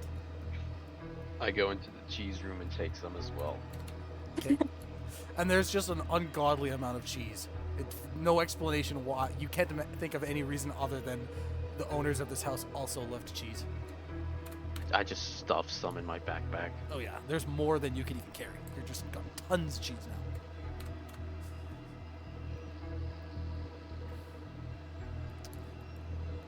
Well, what's the plan now, geniuses? Well, let's check the second floor, right? Yeah, I've been there before. There's not much. And he starts ascending. Okay. Alright, we'll follow. Oh, look, more armor. Oh, hey, by the way, guys, I could kind of hear like children laughing coming from like above me whenever I was in the like dining room area. So those kids might be here. I'm gonna read off what you can see in this first area here, and then also the room to the south. So this first upper hall, there's unlit oil lamps that are mounted on the walls. It's an elegant hall. Hanging above the mantelpiece on the west is a wood-framed portrait of a family. There is a father, a mother, and they have two smiling children that look like Rose and Thorn. And cradled in the father's arms is a swaddling baby, to which the mother regards with a hint of scorn.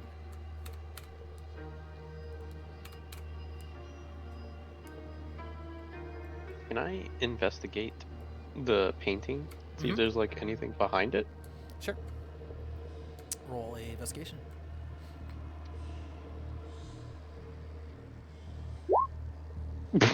Oh my god. Nah, there's none there. It is bolted to the wall, for all you know.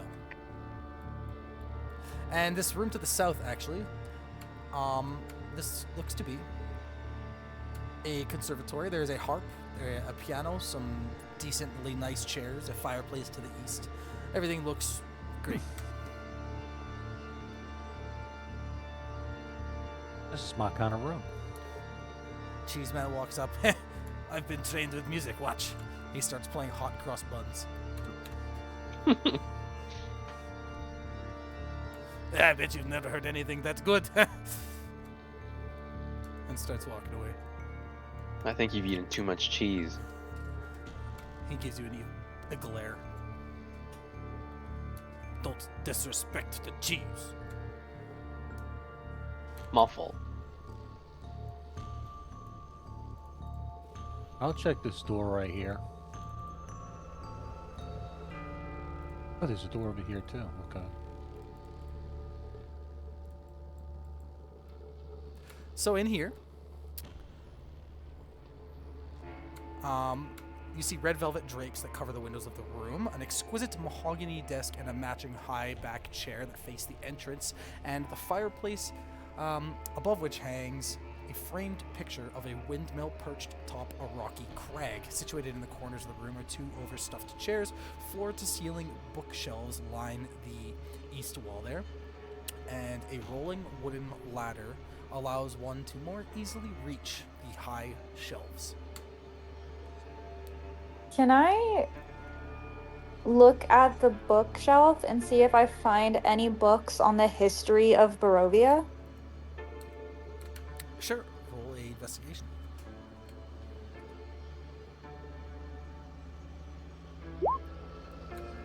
You don't.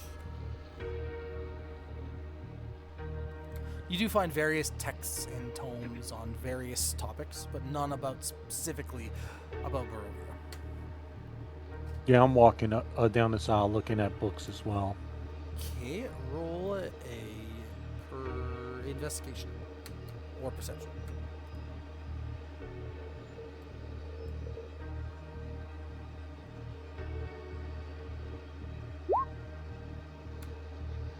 Nothing really stands out. Is this like a desk right here? Mm-hmm. Am I able to search this desk? Mm-hmm.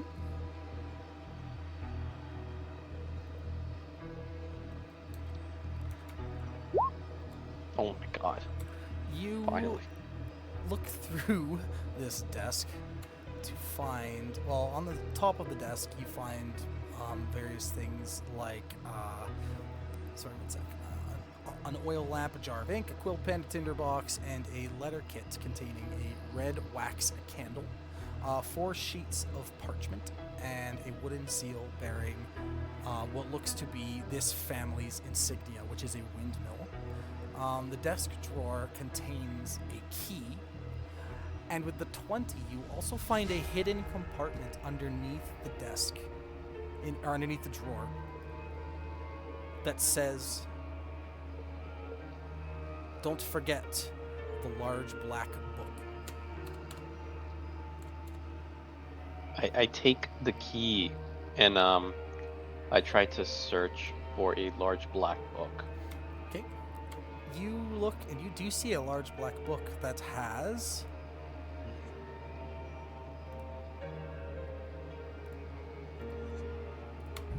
this symbol on it,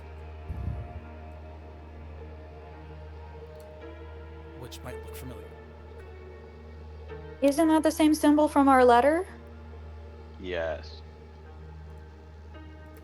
And I assume you go to pick up the book. Yes. You go to pull on the book, but it seems to be attached at the bottom, and it's on a hinge, and you pull and you hear a click, and the whole door seems to be on a set of hinges, and it sits there, and you know that you could open it. I go to open it. Oh, You look inside and see this is vastly different from the rest of the house. Again, or at least from the first and second floor, where it's full of dust cobwebs. And there is a bunch of tomes that look very different from the ones you've seen before along the north and south side there. And then at the end, you see a heavy chest, which looks to have the corpse of someone sticking half outside of it, and a letter clutched in his hand. I take the letter and also try to see what's in the chest. Okay. You open the chest. It's gonna be a mimic. Yeah, I'll open the chest. Okay, you open the chest, and no mimic, unfortunately. I should have. I should do that. I think about it all the time. You really should. Like, it's like half sticking out. Yeah.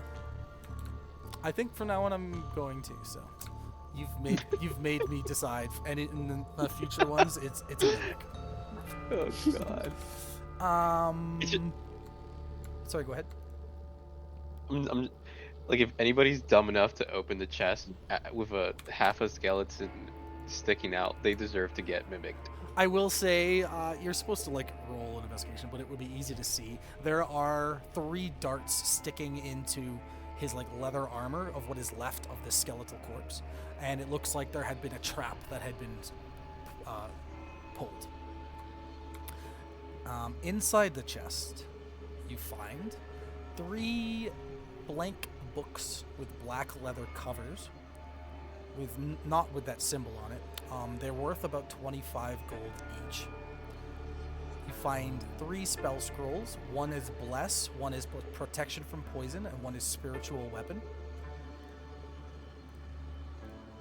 And here's how to use scrolls in case you don't know. You find the deed to this house, the deed to a windmill, and a signed will. And the will is signed by Gustav and Elizabeth Durst, and it bequeaths the house, the windmill, and all other family property to Rosavalda and Thornbolt Durst in the event of their parents' deaths.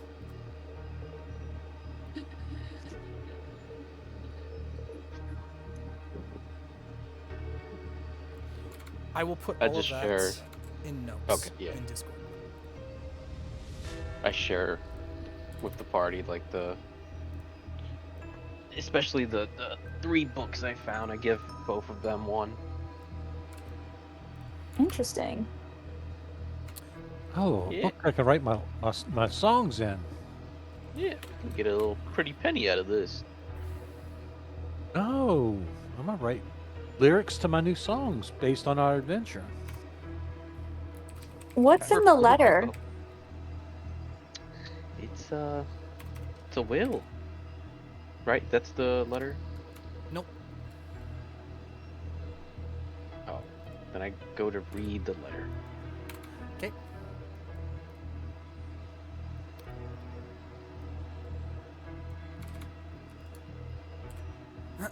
So this letter has once again that same insignia on it. The same one from the book, from the first letter you'd found. And it is, again, in pristine condition.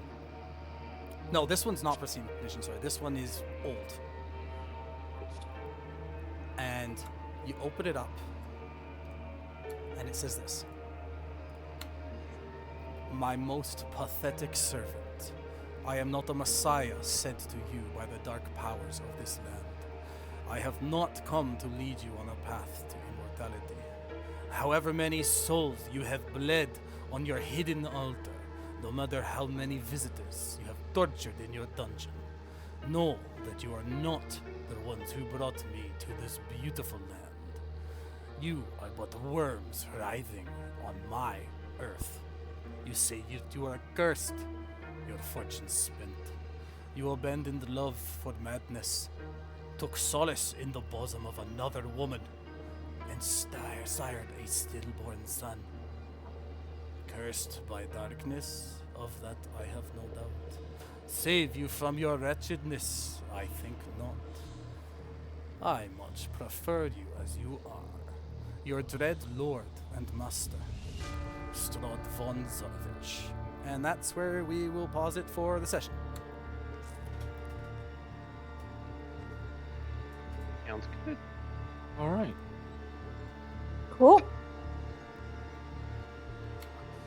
Hell yeah. How did you guys like the boss fight? With the broom? With the That broom kicked ass. Yeah. The broom was fun. What happened to the other player? He just dropped out? He said he wasn't feeling well and would Okay. come back for next session. Cool. Which I hope he's feeling better. What is he playing? He is a warlock, Okay. and he's got some cool flavor changes to his character, how he does what he does. I'll let him reveal all that to you guys. It should be fun, and hopefully we can get a fifth for next session. So I was like live streaming this, only to like a few people from this same Discord that are further on in the campaigns. They like to watch the past ones, and it will be posted on YouTube. If everyone is comfortable with all of that, I'll go ahead and do that. So you guys can rewatch this if you'd like. I should have the YouTube link. I'll post that if you'd like. So does anyone have any? Because this is the first session, kind of a trial run. Is everything good? Is there any questions, concerns? If you want, you can message me them privately. I like all feedback, positive and negative. Anything you want to say to the group right now for everyone to hear between you guys, or what? Well, I just have one question. Mm-hmm. How can I kill off my character? Why do you say that? I'm so sad with how Druid works. Yeah. I thought it was completely different. Yeah. And I guess I was looking at the 2014 rules. Yeah, 2024 is very different in 2014. I've never had a druid, except for once, actually, play with the new rules, and he didn't mind it. But everyone else is like saying the same thing, and I don't disagree. If you'd like, we can reflavor your character to be something else, kind of like veto it. Okay. Yeah, if you'd like, you can just change it. We could use a rogue. You do have Pick a a key. lock. I might. Well, that's true. That key didn't open up the chest. It was already open. So maybe the key opens a door. Yeah. I personally hate having rogues in my campaign, but if you want to do it, go for it. No, I think I definitely want to go with like probably either cleric or paladin. That's why I went druid, because I still want to be able to heal. Mm-hmm. And the other guy was warlock. You have a monk, a bard, probably cleric pally or pally would be good. Yeah, paladin probably. I was so sad about druid. Oh my Yeah, they absolutely butchered druids, dude. Me and Kelvin went back and forth yesterday and last night about I was going to play a druid till I read up on it, and I'm like, I used to like the old druids way in 14, but because it was like you get a whole new like health, right? It was kind of OP, and I think they it was OP, but balanced it was OP as- in the beginning, Yeah. and then it leveled off as you got higher in levels. It leveled off. Yeah. Mm. Now they make it kind of underwhelming, and it really does not get any better, in my opinion. Yeah. I mean, you level when you change it to an animal, you get 2 additional hit points or 3 additional hit points. It's like per like you get a 1 hit point per druid level. It must be plus your modifier. No, No, it's not. it's not. But It's- if you do Circle of the Moon, you can multiply it by 3. Uh, So basically, a 3rd level Moon Druid has 9 bonus hit points, which is still not that It's great. not much. yeah. Because a Warg by itself would be like 20 something. Or Dire Wolf, I should say, would be like in the 20s when Yeah. in the old way. Dire Wolf on the stat block at least is 33. I don't know about Druids. Oh, there it is, 33. Yeah. So back at 14 rules, you turn into a Dire Wolf, and yeah, it'd be kind of OP, but you can deal with that somewhat. But just to go up 9 hit points, you kind of, I don't know. All right. I have another session coming in 30 minutes, so I have to go and do the prep and such. Cool. What's up? Not so cool. Oh yeah. So I'm gonna have to jet right away here. Thank you so much for coming. I look forward to you guys. You guys are meshing really well so far, and hopefully we get the other guy back from his sickness and potentially a 5th. I hope so. I will see you guys same time, same place next week, and message me if you have any positive or negative feedback. Sounds good. Good night, everybody. Good night. See ya. Good night. Bye bye.